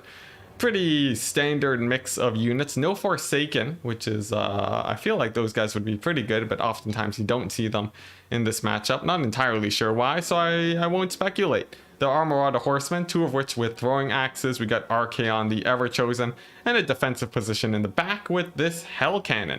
It's going to be the ROR, extra ammo. And yeah, that's basically what it comes with. Just a bit of extra ammunition. And a little bit of extra reload skill. That's basically it. Really nice target for really nice way of dealing with Empire kite builds. And over here, for the Empire, it's looking like just a pretty standard build. We got 3 units of Demogryphs, supported by 3 units of Huntsmen, along with quite a bit of infantry. That's basically going to be it. Just a ton of infantry. We got some spears, and overall, that's it. Just a whole load of spears. Now the Jade Wizard, he's going to be sitting in the back. He will be able to cast and heal up units as he wishes, and he is especially good. He's especially good at healing up these Demogryph Knights. So overall, that's going to be the main win condition for the Empire side, and we'll see how it goes. For the Chaos, we're going to have the Hell Cannons moving on up. It's going to be possibly trying to snipe out a few targets, probably going to be firing away at a Marcus Wolfheart. No, it's going to be firing in at some infantry. Not sure why I said Marcus there. He's not a really good option as he is on foot. So overall, not too much of a problem. We got the skirmishers, Marauder Horsemen, starting to move up tentatively. Just they want to stay out of the range of the Huntsmen, which they currently can't see. So it is a little bit scary for them to advance, but with a deployment like this, it's pretty obvious where the Huntsmen are. Hell Cannon continuing to get some good shots in, though, on that infantry. Pretty nice target indeed. But will it be able to start picking off units of Demogryphs? I think it's definitely looking for that, and we are seeing a retarget onto these Demogryph Knights over here. Will it be able to actually land some hits there? Looks like one shot's going to be ringing on out. Will it home in, or will the Demogryph Knights be able to dodge it? It looks like they move forwards right into the shot, but they don't lose any models, so potentially a heal could drop to pick them back up. As for Chaos, they are happy to stand back and sit defensively, so no problem there. Hell Cannon shot going to be firing in again, takes out 3 models of Demogryph Knights. Now that's a pretty big win. And will the Empire be able to come back here? It's going to be a heal to heal up the Demogryphs. They're going to pull back, try and dodge that Hell Cannon shot, but another model goes down for the Empire. And it looks like they're going to be trying to make a play. The Demogryph Knights are charging forwards. The Empire front line is starting to fight in combat, but it's a little bit scary. These Marauder Horsemen warding back one of the Demogryph Knights, but on the flanks they managed to charge the Marauders, the right unit of Demogryph Knights on the left flank of the Chaos, actually not getting that much damage. And that's a little bit rough for the Empire. However, the center line does manage to push through on a terror route, but the reserve line of Chaos Warrior great weapons, that's going to be helping out the Chaos quite a bit. As they move on in, they're going to be able to win this fight against the swordsman, no problem. And a burning head going to be dropping, missing the huntsman by the slightest amount, but actually clipping into the spears and doing a little bit of damage. Not as good of a hit as it could have been. Definitely a really scary burning head, but tiny bit of a miss there for sure. Nice pick from the Demogryph Knights though. They're going to converge on the Chaos Warrior Great Weapons. This surround will maximize the damage of the charge and also lower their leadership quite a bit. Empire are going to be trying to reduce their leadership as much as possible with the shock damage, bringing in the unit of Royal Altdorf Griffites. They are taking a lot of damage though, but they managed to get the terror route. The cavalry now disengaging before the other Chaos Warrior Great Weapons manage to get in close. But overall, Chaos is trading really well. This single Hell Cannon has done amazing work against the very elite forces of the Empire. And we're seeing the lack of a cannon, lack of artillery getting punished quite a bit here. As for this side or on the left flank for Empire, the Marauder Horsemen are pretty easily warded off. And we might see a second wind for the cavalry here, as the Demogryph Knights have been eating quite a few heals. The Hell Cannon, it still has pretty good ammunition, but if it's not able to continue picking off models, it will start to become a little bit of a problem, as a nice handful of Demogryph Knights will have a great time cycle charging these beat up Chaos forces. What's a little bit scary though is that Archaon, looking for blood, gonna be charging forwards, but slamming right into some halberds. Gonna get countercharged by the Demogryph Knights. Oh my gosh, and baiting the Hell Cannon shot too. Going to be supporting him quite a bit. It looks like his HP is doing quite well, but for Marcus, potentially could get in some snipes. It looks like he's standing ready. Fires a single shot. Will it hit? Oh my gosh, I think it just barely nicked Archaon in the back, but he doesn't take too much damage. And these Marauder Horsemen are still alive. Now they are getting harassed by the Huntsmen, so their value is mostly negated, and instead it's going to be the Demogryph Knights that have to win it out. And they have quite a few things to worry about. For one, the Hell Cannon, still online and operational. Number two, the Marauder Horsemen, less of a problem now as they're getting chased off. But how about the rest of the forces? We have the, well, what do we have here? We have the forces of the Empire. They're going to be doing okay. Let's see. We have only 2 units of Demogryph Knights. Sorry, tiny lapse in concentration there. But we have 2 units of Demogryph Knights left. Combined, they make about 75% of a unit. They can take quite a bit more heals, but the Hell Cannon still has 1/3 ammunition. It should be able to finish these guys off, taking out a few more models, 2 of them, as the Demogryph Knights try to pull away. And they can't chase the Hell Cannon either. Despite it being quite open, these Marauder Horsemen are going to be a little bit of an issue. Meanwhile, in the back line, the Huntsmen are still all alive, and they are an alternate win condition for the Empire. Marcus Wolfhart too, with his constant poking. Ooh, actually a really nice shot on Archaon. Will be able to punish him quite a bit. And overall, it could be pretty bad. If Archaon takes a few more hits from Marcus, that would be absolutely devastating. And in the back line, we're seeing the Demogryph Knights now saving the Huntsmen. Even the Royal Altdorf Griffites, I think 1 model coming back, no, maybe 3, just to try and support. They're going to be doing quite well here. And if the Huntsmen manage to live, they should be able to pick off the remaining Chaos Warrior Great Weapons. They are armored, so they won't take that much damage, but since there's only 1 unit left, the Huntsmen should have enough ammo to really deal with them. As for Archaon, he's continuing to get hit.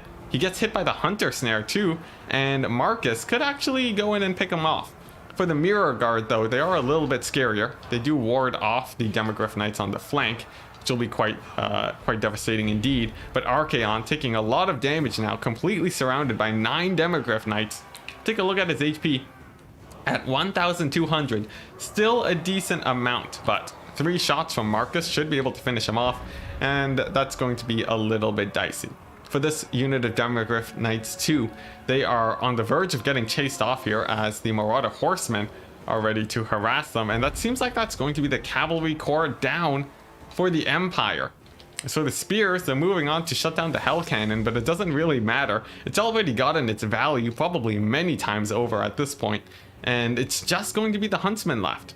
Huntsman along with Marcus Wolfhart, trying to kite out the Mirror Guard, but I don't think he really will be able to. He's going to be trying to run away, trying to get as many shots in as he can, but overall, that's going to be quite a bit of a doozy, as the Mirror Guard are quite speedy. They're chasing after Marcus at 35 speed. He only has 36. These guys are actually really fast, and that means it's going to be no escape for him. The Huntsman will be splitting up though and trying to get a few shots in, but it's a long way before these guys get finished off. And overall, I think Chaos, with its high armor infantry and the specialized artillery, will be able to win it. This Hell Cannon, using all of its shots on high priority targets for basically the entire game, doing absolutely amazingly here. As for Marcus, he does manage to escape as the Mirror Guard decide to chase a couple of units of no ammo Huntsmen. Bit of a strange choice, but I think Chaos still have a pretty nice lead currently. Definitely don't want to throw it though. And Archaon, you gotta remember, he's at very low HP right now. He may even go down to the Jade Wizard if he's not too careful. Over here, the Mirror Guard slowly getting whittled down. Their leadership is still high, and the Chaos Marauders should be able to easily chase off these Huntsmen. There's another unit of Marauders too. They'll be able to do quite well, and as Marcus runs out of ammunition, he's going to have a really hard time versus Archaon. You can see his HP only twice as much as what Archaon has, but his damage in melee is extremely worse. He does not have armor piercing damage in melee, so Archaon's high armor will be able to do quite well, but a shot comes out and just barely misses Archaon. A dodge comes a little bit late, but it doesn't matter as the shot simply missed. Another one coming on in misses Archaon again, and Marcus is now out of ammo. So that's basically the last effort to defend against the end times. One last shot, no more for Marcus, and he's gonna have to try and win the RNG battle in melee along with the Jade Wizard. Now, when you attack a unit in the back, it will have lower melee defense and lower armor, I think.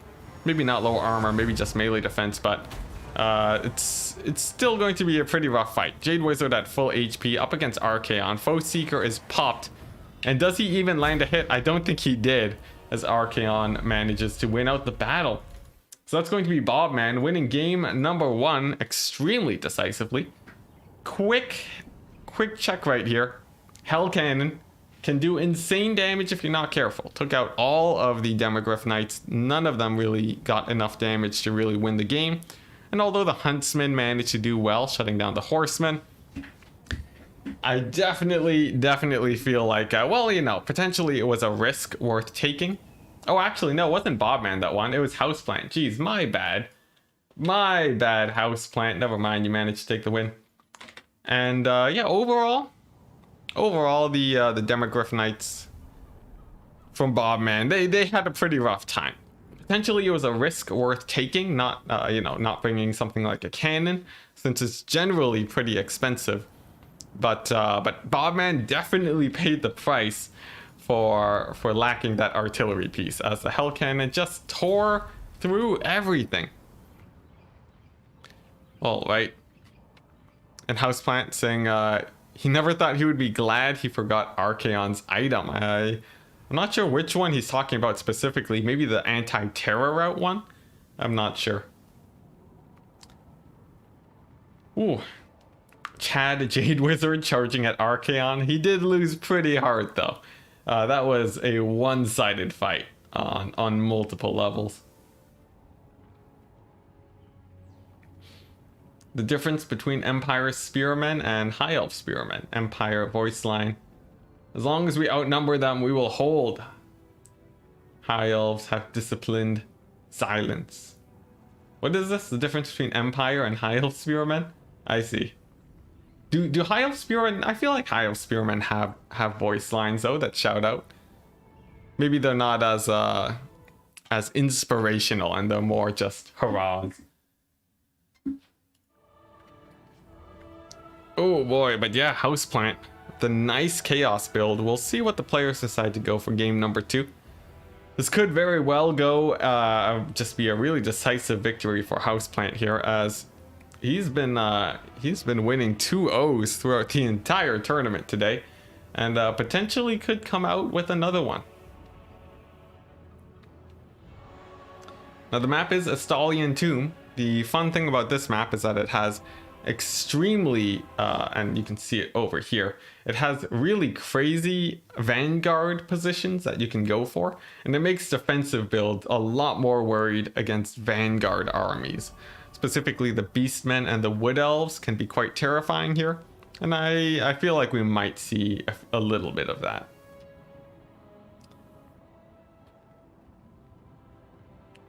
Oh wait, now do we have our picks? Seems like not yet. I'll take the time to do a quick stretch of my legs. Make sure you stay hydrated and do stretches, guys. You don't want to sit for too long.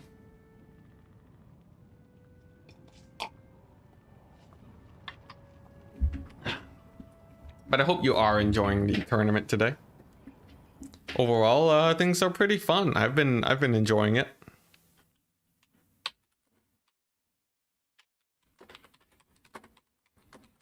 Ooh, alright, just gotta send a quick message and then I can get into some analysis as soon as they pick their factions.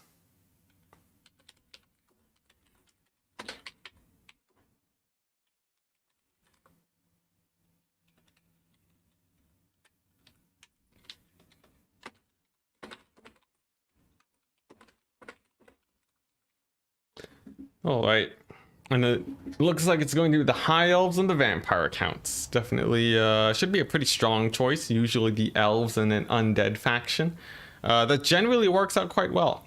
We've seen High Elves and Counts. We've seen Tomb Kings and Dark Elves. And Vampire Coast and Wood Elves for myself. So sort of the Undead and the Wood Elves covering each other's weaknesses quite well.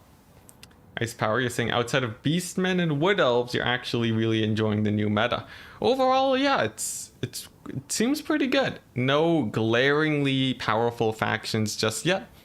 And even if we do see the meta settle, with Warhammer 3 on the horizon, you know, maybe it doesn't matter. We might actually have settled on a pretty good meta to last us more or less the rest of Warhammer 2. So that's quite exciting.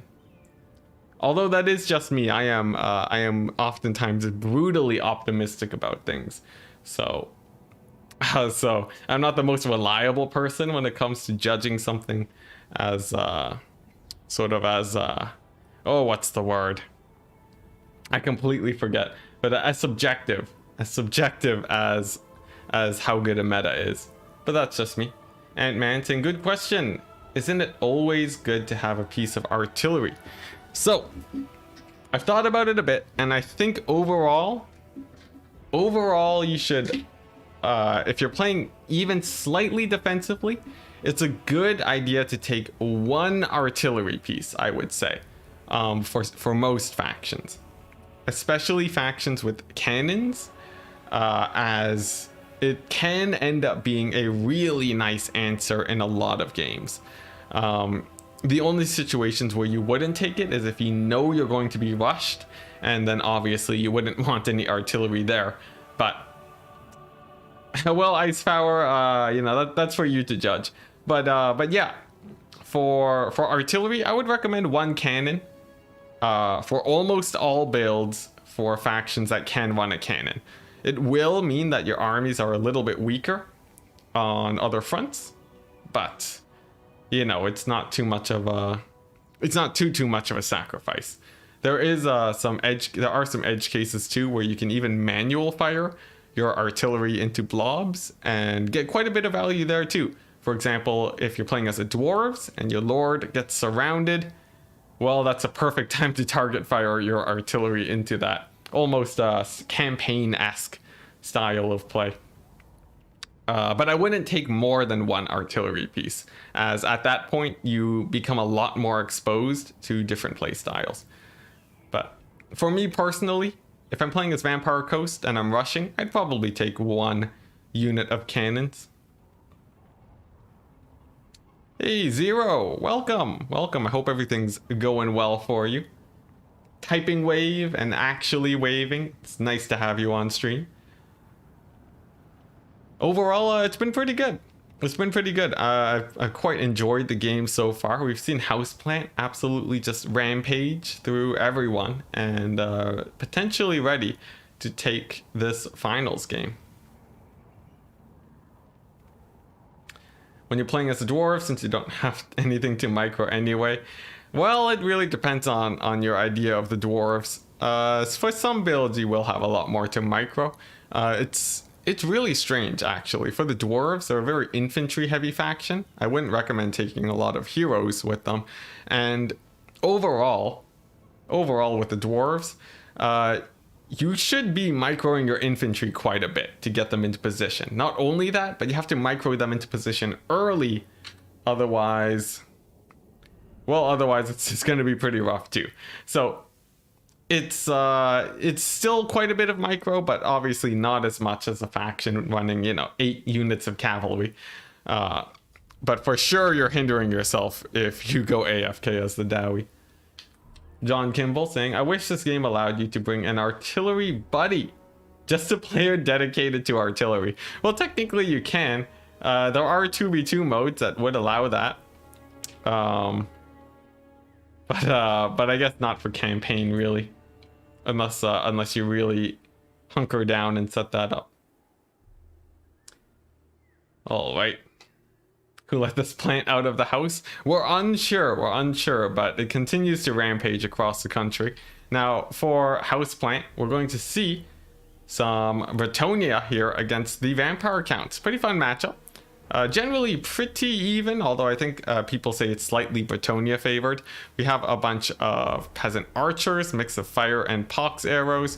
We got some Grill Guardians, Grill Knights, and one ROR Questing Knight. So these 3 guys are here to do the charge bonus to really shut down Blood Knights, and then we have the Grail Guardians to pin down monsters and so on. These guys acting more like monstrous infantry than anything else.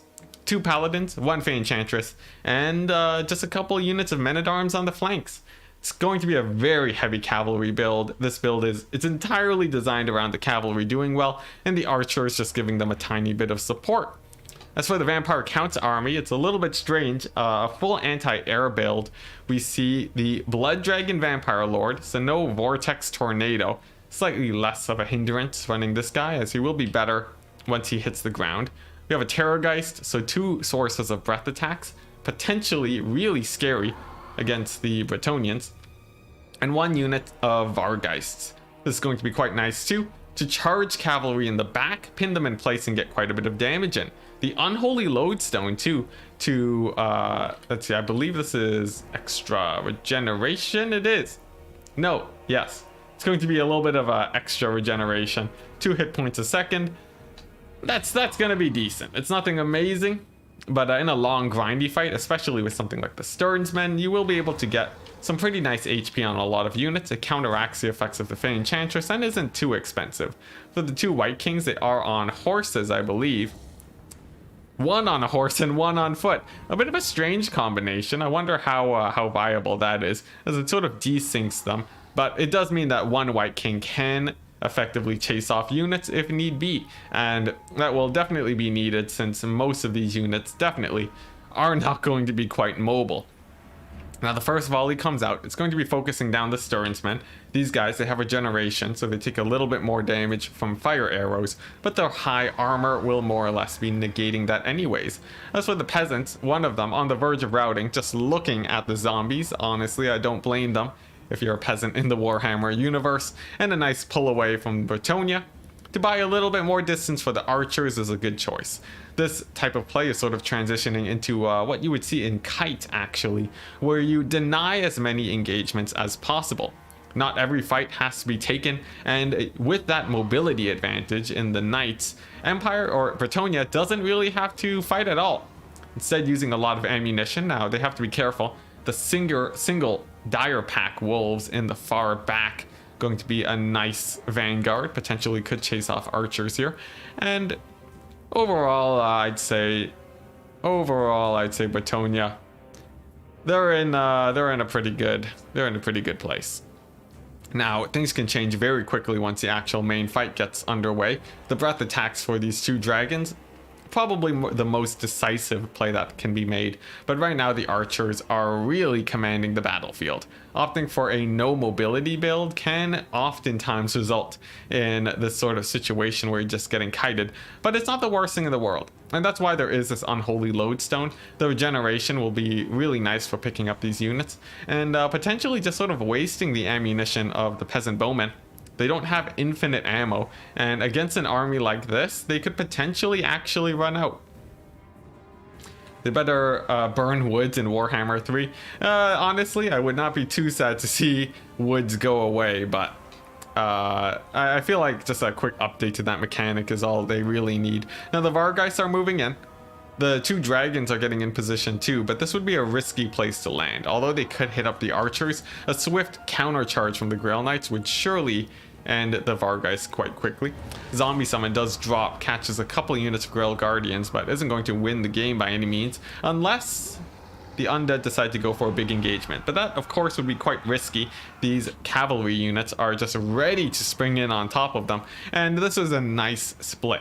This is basically just enough units to catch out anything that decides to land and probably win. And as long as they stay far enough away from the infantry, it's not exactly a problem, and there's no real reason to engage too quickly. What is a slight win for the Vampire Council is that they are building time for this unit of Sternsmen to continue regenerating. And that is a nice waste of ammo on the Bretonian archer side, but of course a zombie summon had to be dropped, so a tiny loss for the Vampire Counts, I would say. More peasant archers getting a few shots off, not a lot of damage, but the Devils of Schwarzhaven decide to land, and they will be getting countercharged by the Knights. They dive swiftly on top. Enchantress still at decent HP, but a breath attack right on top of her. Oh my gosh, half HP already. Will the Terrorgeist decide to land? It seems like she terror routes, but that gets her into a fairly safe position here as she returns to combat, and will actually be able to survive by the looks of it. Is she still terror routing? Oh my gosh, the Fey Enchantress. The Fey Enchantress terror routes off the battlefield from one breath attack. Now that is a very unfortunate loss for Houseplant. Oh my goodness. That is huge. In the longest terror route we've ever seen, I think she was half a second away from coming back. But getting absolutely caught out there. Now it's not over yet. The Paladin's moving on in to punish the Dragon Lord, having dealt such a swift blow to the Fey Enchantress. But that slight misengagement, really a huge loss for the Empire, for the Bretonians here for sure. The Blood Dragon Lord does take a lot of damage, but he does throw down a unit of zombies to back him up, and it's going to be another terror rout on the Paladin. Really unfortunate, but it looks like he is getting stopped up here by the zombie, so he won't be running off the map, although unfortunately he will be getting beat down by the White Kings. Another terror rout on this Paladin here too. Having seen the Fey Enchantress just book it off the battlefield, they've lost all the will to fight, and oh boy, is it gonna happen again. Oh my goodness, what is this Bretonian army? The most scared Bretonian army I've ever seen in my life. Another Paladin getting terror routed off the battlefield. He's not coming back. And now it's just going to be one Paladin gonna be getting finished off by the Terrorgeist, along with, well, yeah, that's basically it. The rest of the army is just a bunch of peasant bowmen. Nothing exactly too crazy there. This guy now completely shattered. And what does Bretonia really have to show for all the losses that we just saw? They brought down the Terrorgeists, the Vargeists, I mean, to 2 models. But they even stabilized and could very well get healed back to full HP. That would be a terrible situation indeed, as obviously Bretonia worked quite hard to try and finish these guys off. Over here, the peasant bowmen, very low on ammunition now, and honestly, I don't think there's anything Bretonia can do to really pull it back here. There would have to be an equally massive misplay from the undead for Bretonia to have any chance at all at finishing the army here, but they don't have any healing, and that's gonna be really rough. Yeah, no healing in the slightest. So their cavalry can only cycle charge for so long, and to really win the fight, they have to deal with the Blood Dragon Lord and the Terrorgeist. Of course, there's the 2 White Kings too, but they won't be too much of a problem as they don't have crazy DPS. They're more just tanky units instead. And we'll see how Houseplant decides to take it back. Obviously, he feels like there is at least a decent chance, so he is going to stick in the battle. The Vargeists actually deciding to land, so they will crumble away. They will be off the battlefield, but will it be enough? Will it be enough? Dayton saying at Enticity, what's up, man? How's your Sunday going? Generally pretty tired, honestly, but overall pretty fun watching these games. Have I eaten my haunch of meat in honor of the Ogre Kingdoms? Oh boy, yeah, we're honoring the Ogre Kingdoms a lot when they come out. Honestly, there's not too much to say about this game until there's a main engagement. So I guess I get to take a look at chat. Overall, it's just sort of picking away from the vampire counts. The thing is, they have regeneration and healing, so they're not actually rushing to get into a fight. The ammunition is really low on the peasant bowmen, so the vampire counts do win the attrition battle here. And all they really have to do is land a couple charges on these units of cavalry, and then they're more or less set. That's generally how they would want to win the game. The White Kings too, if they're able to connect a little bit, that's more or less where they need to be at. You thought there was a limit of 3 single entity units. Why are there 5? Well, it's because the limit is 3 single entity monsters. 5 single entities. So in this case, these guys are heroes, and the corpse cart is exempt. It does not count as a single entity because it's just a wagon, and no one really has to fear wagons too much unless it's Volkmar, of course. Now, questing knights are going to do some cycle charging. It seems like the vampire counts haven't been able to punish the knights too much, but overall they haven't gone too much damage either, so it's not exactly like it's a huge win for Bretonia by any means. The Blood Dragon Vampire Lord fighting against the Men-at-Arms, regenerating, getting quite a bit of good value there. Some nice dodging of the arrows. Essentially, you just have to stop moving, and most of the arrows will shoot in front of you. So definitely a good play. These Paladins, Grail Knights moving on over here to catch out the zombies. Definitely going to be a nice pick. But a zombie summon in the back, a little bit misplaced, will most likely be ignored. So a tiny win from the Bretonia side, about a 100 gold value, followed by a breath attack on the vampire count side, probably getting about 300 gold value. Definitely a nice trade, and I think the vampire counts are still winning the war of attrition. They will have to slowly whittle down these knights though, and that will definitely take a while. Peasant bowmen, one of them finally running out of ammunition. The vampire counts just sort of sitting tight. The skeleton spearmen though do take quite a bit of a beating from the men-at-arms and the constant cycle charging, and the knights look like they will be going in for a surround on the Terrorgeist. But what's the follow-up? We don't have any archers in position to give support, just a couple unit, just one unit actually of peasant bowmen. And those knights get caught up on the spears, not really able to get too much damage on the Terrorgeist as it disengages safely towards the undead infantry. The Blood Dragon Lord has taken quite a bit of damage though. He's not enjoying the constant volleys that come in onto him, but that will end eventually, and he does still have quite a bit of healing left to survive. So overall, I think he's in a pretty good place. There's only so much more damage that can come out at this point from the peasant bowmen. And the dogs are now engaged. They're going to dive in on the peasant mob. They're going to get countercharged by the cavalry, so they have to disengage themselves. And overall, it's a pretty bad trade from the vampire counts, but nothing game losing here by any means. Oof. And yeah, overall, they're still maintaining their lead. There has been one scab scrap on the Men-at-Arms that was engaged. It did decent damage, nothing too mind-blowing. As of course, Men-at-Arms, they do have a little bit of armor to protect them, but and generally aren't too expensive either, so not exactly a devastating loss. The knights still cycle charging, getting good value. A few of them will be getting mucked up by these zombies though. Will the dragons land to try and punish them? It looks like instead they're going to dive in on these Grell Guardians on the flank. Potentially a breath attack? No, just a simple land and taking out some models. Really nice pick. And you can see the Stearns men have managed to survive most of the battle and are now almost heal capped thanks to the corpse cart with its wonderful regenerating unholy lodestone. These knights too, going in for a charge, but the infantry here for the undead, a little bit haphazard. Bobman potentially getting a little bit too comfortable here with his early lead, allowing his infantry to get cycle charged quite a bit. Now, of course, these guys aren't that important. It's just some skeleton spears and some zombies. But if this continues to happen without the dragons punishing the knights, we might just be left with one unit of Stearnsmen left. And the undead might actually lose the battle. Now, I wouldn't call it, especially because it seems like a scab scrath is about to mulch these peasant bowmen here on the flank. Or at least I wouldn't be surprised if that were to drop. Another zombie summon here to bolster the lines of the undead too, and a big landing in from the dragon. Let's see how much damage it does to these Grail Knights. Quite a bit so far. They're gonna get hit by the Helm of Discord. Pretty brutal for them indeed.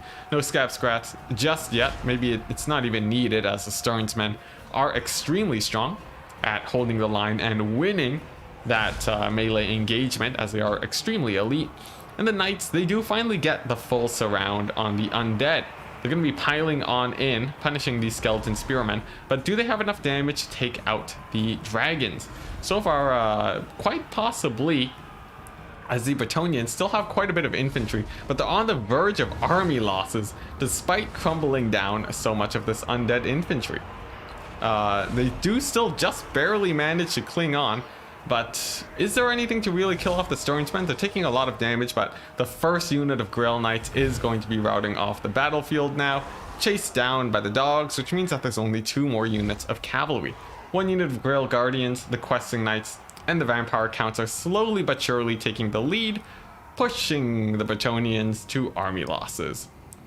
So a bit of a scrappy game there. Definitely quite a long one, but seems like there wasn't really much that the Bretonians could do. Had the Fey Enchantress survived, I think Houseplant definitely could have come out on top there. Of course, it would be difficult to keep her safe from the air squad, but man, those 2 terror routes were just absolutely devastating. And it's sort of the problem when you decide to go for a kite build. You do play on a knife's edge, and if you make a misplay, it will hurt a lot more than if you go for standard play. The cavalry managed to not get that much value despite how many kills they got, and that's simply because all of these infantry units are just really cheap. They're there to stall for time, and they managed to do so long enough for the dragons to win the game. So it's a nice game for both players. It's going to be 1-1 with the fight going to the ace match. We'll see who manages to win it out. Oh boy. Oh boy. So what are we expecting for the players now? We are on to the pick 3 situation with Bobman going to be picking 3. He has 1 ban, and then that's it. He has 1 ban and 3 factions that he gets to go for. This generally leads to quite a few even matchups if you can select the correct 3 factions. In this case, since we are dealing with very high level players here, overall they should have enough faction diversity where they can effectively go for 3 factions that mesh well together. Is it better to brace charges with spear/swords or countercharge? Right now it's better to brace, as it negates the damage by actually quite a bit. I would highly recommend bracing unless your formation is already a little bit loose. Maybe if you have skirmishers like, slayers, then you definitely want to countercharge. But even a unit of tightly packed swordsmen will tank quite a bit if you make them 8 ranks deep. It also increases their mass, so it makes it a lot harder to push through them. But what do we got? What do we got? Just the players discussing with each other, talking about some memes, so we get to sit back, relax, and enjoy before the final match of the day. All right. Now, I'm not too sure what the preferred factions of these players are here. So far, we've seen fairly meta factions so far, so I would say the odds of seeing Skaven, probably unlikely. Norska, also unlikely. Same with the dwarves. Seems like they'll be sticking mostly to their own, to what they enjoy. Probably some factions that are quite strong. I wouldn't be too surprised to see Beastmen. And Bobman is selecting his 3. Now I do have a script to go over that, but you know what? While we wait for the players to decide, let's go ahead and do some of the end stream shoutouts so that I don't have to jump to it later. Very special thanks to LoremasterOfSotek and the patrons who support this tournament stream. LoremasterOfSotek in particular for just being hugely generous and sending new players our way. This tournament is a part of a greater Enticity ladder, a ranked ladder for Warhammer that supports more competitive play, and all the prizes are crowdfunded by you wonderful viewers and supporters. So huge special thanks to those guys for sure. And also, this tournament comes in 3. So there's a Bronze League tournament, there's a Gold tournament, and there's a Masters that we're casting right here. If you want to see the people casting the other tournaments, you can check them out at Human Boy on YouTube and Murphalurf on Twitch.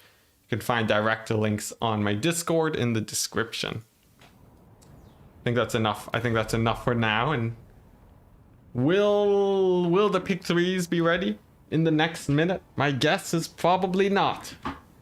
Probably not. Pick 3 is one of the main downsides of it is that it takes bloody forever to find 3 factions that properly mesh together. It is why I wrote a Python script to calculate that automatically, but not everyone is able to run that, unfortunately. Dayton saying thanks for hosting. Well, thank you very much for viewing. It would be pretty sad if there weren't any viewers watching. So having you guys around is always nice. Of course, I guess it would be pretty sad if I wasn't casting too, but they go hand in hand, truly. And it looks like we have our pick 3. High Elves, Wood Elves, and Bretonia ban Empire. Wow, what a list. A very non-evil list. Probably the most evil faction there being the Wood Elves. So they are the least orderly. And yeah, pretty strange. I would have expected, maybe like a Beastman pick, but it seems to be playing towards the preference of these players. And banning Empire definitely pretty good against Houseplant, as we've seen him play Empire before. And there we go, he's gonna go for the Dwarves. Banning the High Elves. It's gonna be up against the Wood Elves. Now I have a lot to talk about this matchup. A lot of people coming off of Quick Battle will say this is Dwarf favored. And yes, Dwarves have the better ranged superiority. Bugman's Rangers, they can defend against an attack with the blasting charges, but given the fact that the Wood Elves can go for a kite style here, I think the Dwarves are actually a lot more behind than you might think. The question is, however, is which meta is Bobman familiar with, and is Houseplant going to find a good counter? For the Wood Elves, it's a choice between rushing hard or kiting. And for the Dwarves, it's mostly just a defensive play style no matter what you do. It's just how much you want to defend against the different builds that the Wood Elves can bring. Houseplant doing the ultimate Chad move. I know. It's real scary. I personally would not play Dwarves into a Wood Elf player here. But Houseplant, he might have a plan. He could have a strategy. The plant himself, I think it should be quite exciting indeed. But I think overall, this matchup really depends on how well the Wood Elves manage to control it. They have a lot more things to manage, but if managed correctly, they generally pull out an edge. It's not exactly an easy fight by any means, but that's sort of the way of things. Alternatively, it could just be a hardcore rush, in which case it comes down to how well the Dwarf build actually decides to try and deal with that. Rooting for the Dowie, says Dayton. Let a grudge be settled this day. I think I'm not sure. I sort of like cheering for the more advantaged person. Screw the underdogs.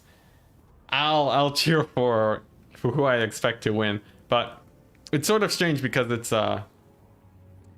it really depends on how well Bobman plays out this matchup. And this is the end of a tournament too.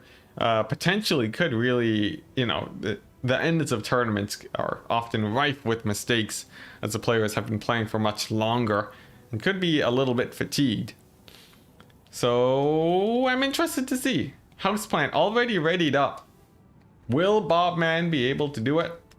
We shall see. Alright. Now in terms of the Wood Elf Rush, usually you'll see Sylvan Knights, the ethereal version. Even though they do magic damage, they are still good against the dwarves because the dwarves don't really do magic damage themselves. So the Lost Sylvan Knights are just a very meta option. As for, you know, you'll see Blade Singers, you'll see usually just Blade Singers. I think there's there's like a Great Sword Wood Elf unit that I completely forget right now, but you usually see that when you're rushing too. Alternatively, Dryads, sometimes Drycha even. Much less Dryads usually, but definitely Drycha for her Pendulum and Dryad summon. You plop that right down in the backline of the dwarves and it will chase away all of their low armor range units. Or potentially a Waywatcher kite with a bunch of Starfire shafts. Let's go ahead and load into the game to see how it goes. Alex, hey, Alex and Cobb, hello! Wonderful, wonderful patron and supporter. I forget if you were, I'm not sure if you're still on the on the Patreon list, but you definitely were before, and that support was absolutely huge, man. Happy to have you here. Let's go ahead and double check real quick.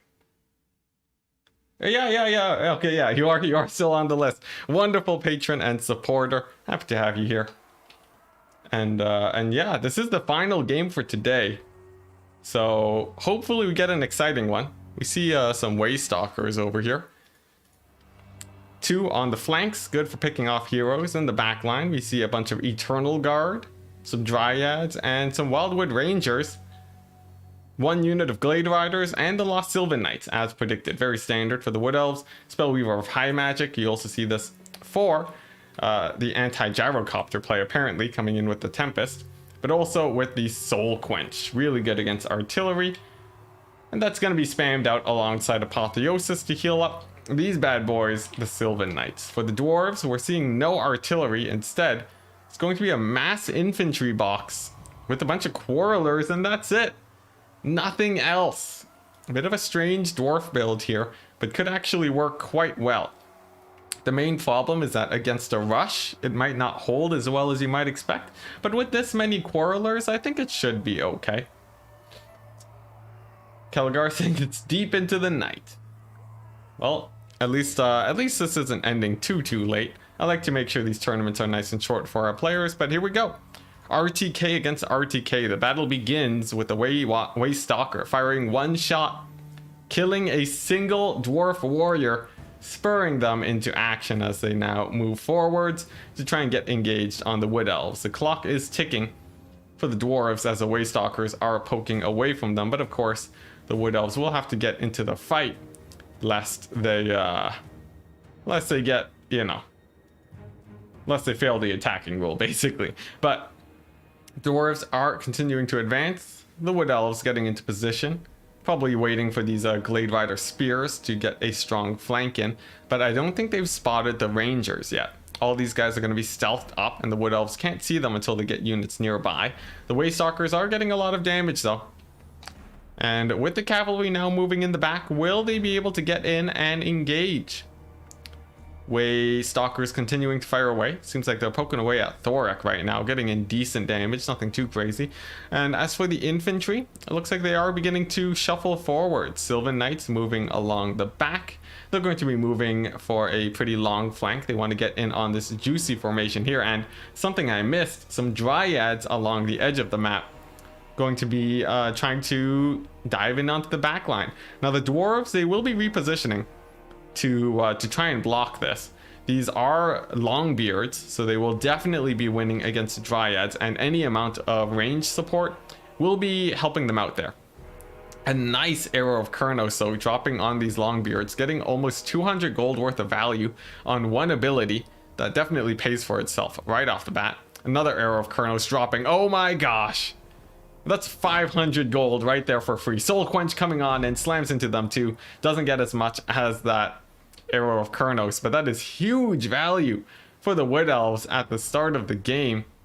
And now the infantry moving on up. The Dryads pulling back to avoid some fire, but now moving on in. And what are we going to see now? We see the Sylvan Knights moving along the side. The infantry is now closing in.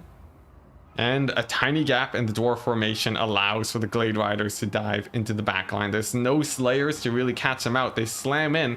And they're going to be attacking Rangers.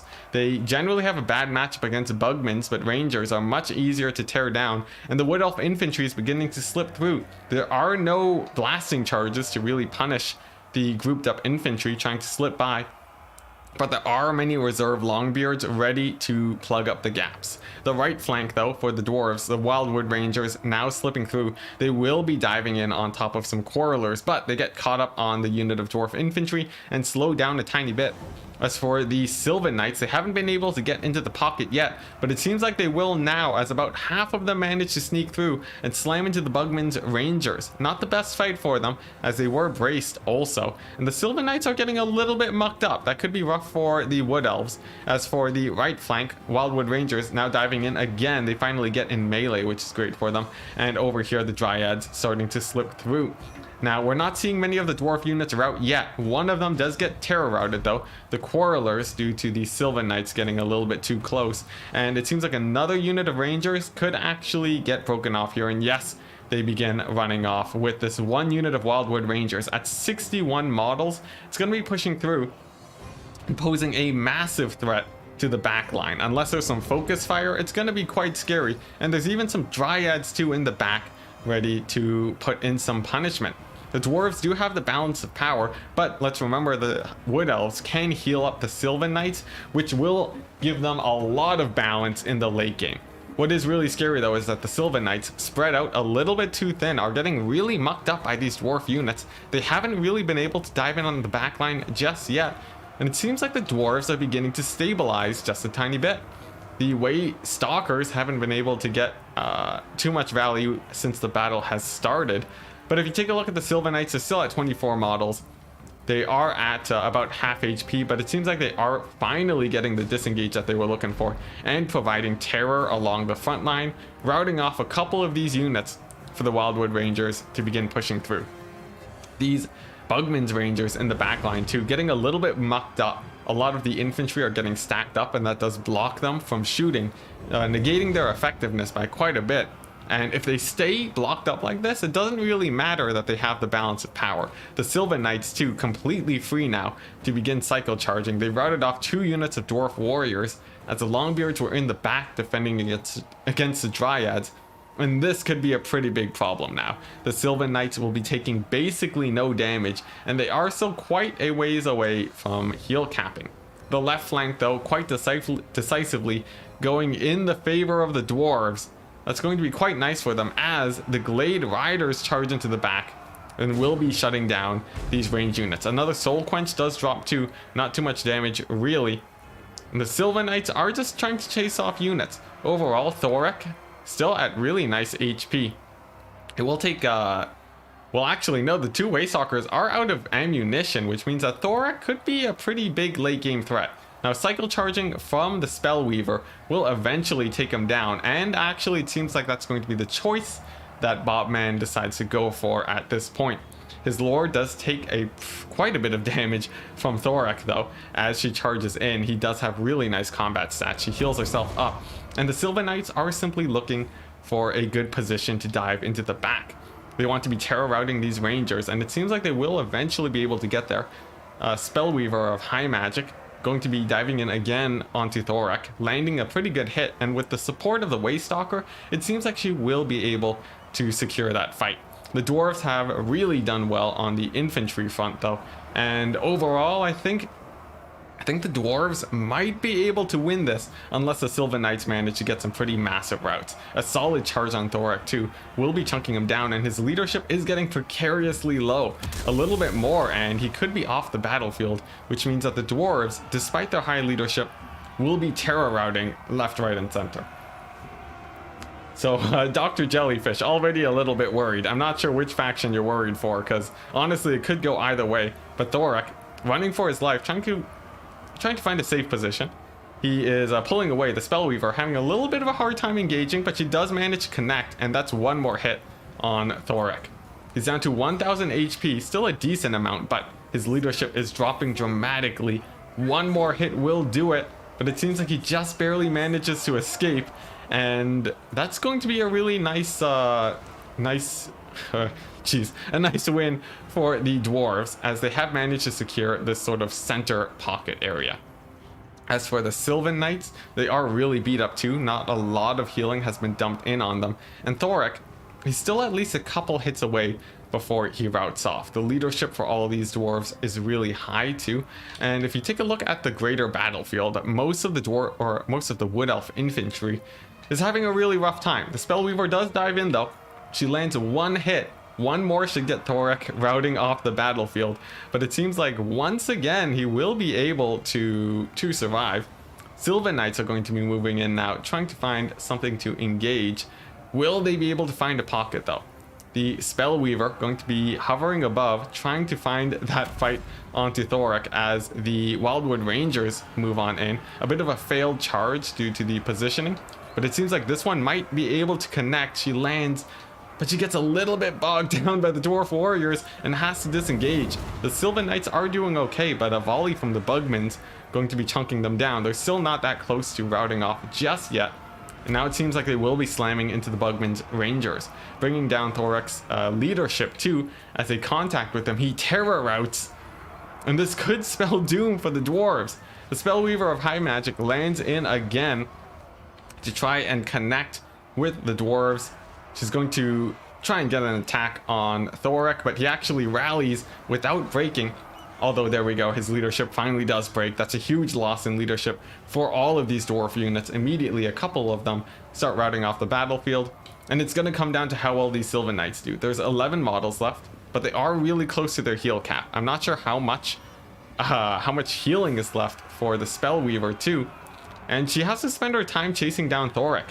She's not really able to break the charge defense of these Bugman's Rangers, and the Bugmans might honestly be able to win it by themselves, but killing Thorek now, going to be the final nail in the coffin for the Dwarven leadership. We'll see how sturdy they are as the Spellweaver comes back into the main fight. She does manage to help terror out these Dwarf Warriors, but is there an answer for the Bugman's Rangers? The Sylvan Knights have constantly been charging into their front face. They do have charge defense against large, and that's going to be negating a lot of the damage there. Nevertheless, still taking decent damage, especially with the constant cycle charging.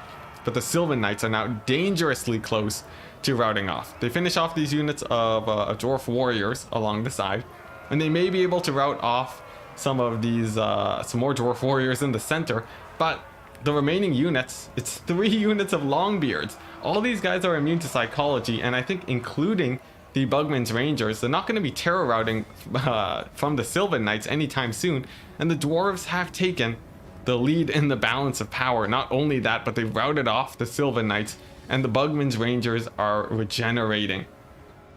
That's going to be devastating for the Wood Elves now. Even a volley into the Sylvan Knights, taking out 2 models as they retreat away. That's really bad for the Wood Elves there. The Sylvan Knights do rally, but just in time to get another volley of arrows. They may even route off again, but it seems like the leadership just barely stabilizes at 1. Just enough to stay on the battlefield. Another volley comes in. Will it actually take out models? It seems like it doesn't. And they will be chasing off some Dwarf Warriors, but honestly, there's not a lot left for the Wood Elf army. This is basically it.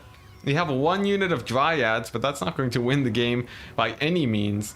And all these units, it's basically just Longbeards, veteran dwarf units. They will not be routing off anytime soon. And even a rogue unit of Rangers coming in at the last second to poke away at the Sylvan Knights. They have 160 HP left. I don't think there's a way the Wood Elves can win it. The Spellweaver lands among the Wildwood Rangers, trying her best to get the damage, but I don't think it will be enough. GGs are not called yet. The Sylvan Knights will be moving on in. The charge bonus providing leadership for them, slamming into the backs of these units. They rout off one unit. Will they rout off the Longbeards? Probably not, but we will be here to witness it. The Waystalker trying his best to catch these Bugman's Rangers. He will connect, possibly taking out one or two models. There you go, one Bugman Ranger. Unfortunately, the battle was decided, but his life had to be ended. And the Wood Elves hit army losses. The Dwarves will be winning it. Houseplant coming in with the Dwarf build against the Wood Elves. There was some really nice trades at the start of the game, but Houseplant doing quite well for himself. He will be winning the $10 Canadian prize, but more importantly, winning his way into the grand finals, fighting for a glorious $100 prize at the end of the season.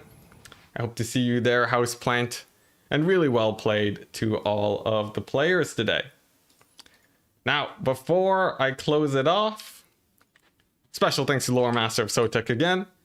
Those are the links to his Lorebeards podcast. This is LoremasterOfSotek's Lorebeards. You can check that out over there. He'll be sending people from Lorebeards to the channel. So I'd like to get you guys to check him out if you haven't heard of him yet. As for the tournament, special thanks to all the patrons who support the ladder. LoremasterOfSotek, Brandon Wagner, Bunny Arquette, AC Maiden, Biblington, Jay Phoenix, Alex Macabre, and Jack. You guys are absolutely wonderful. And thank you so much for providing the prizes for so many events. Really nice play here from all the players. Let's go ahead and take a quick look at the values. Really nice value on all those Rangers, but really the Longbeards were the real heroes here. Look at that, 1,500 value on one of the units. Really, really great, for sure. Now, I think that's about it. I guess I can mention my memberships. If you're interested in the Teach Me Total War event, if you want me to help you teach you multiplayer so that you can play like these guys that we've been watching, simply join up on the membership and feel free to ask me any questions you have about multiplayer. And I would be happy to teach you anything I know. So yeah, I think that's it. Let's go ahead and do a quick check of the chat. We got some hype for the dwarves. I don't think there's anything else. So one last thing. Is Human Boy streaming? If he is, we should do a raid. Human Boy, yes, yes. Is he streaming? Let's see. I don't even know if he's streaming right now. I don't see him. I don't see the stream on YouTube. Potentially, I guess that closed. I'm not entirely sure. But there you go. I guess we'll just close off then. Thank you very much, guys, for coming in to watch. And I hope to see you next time.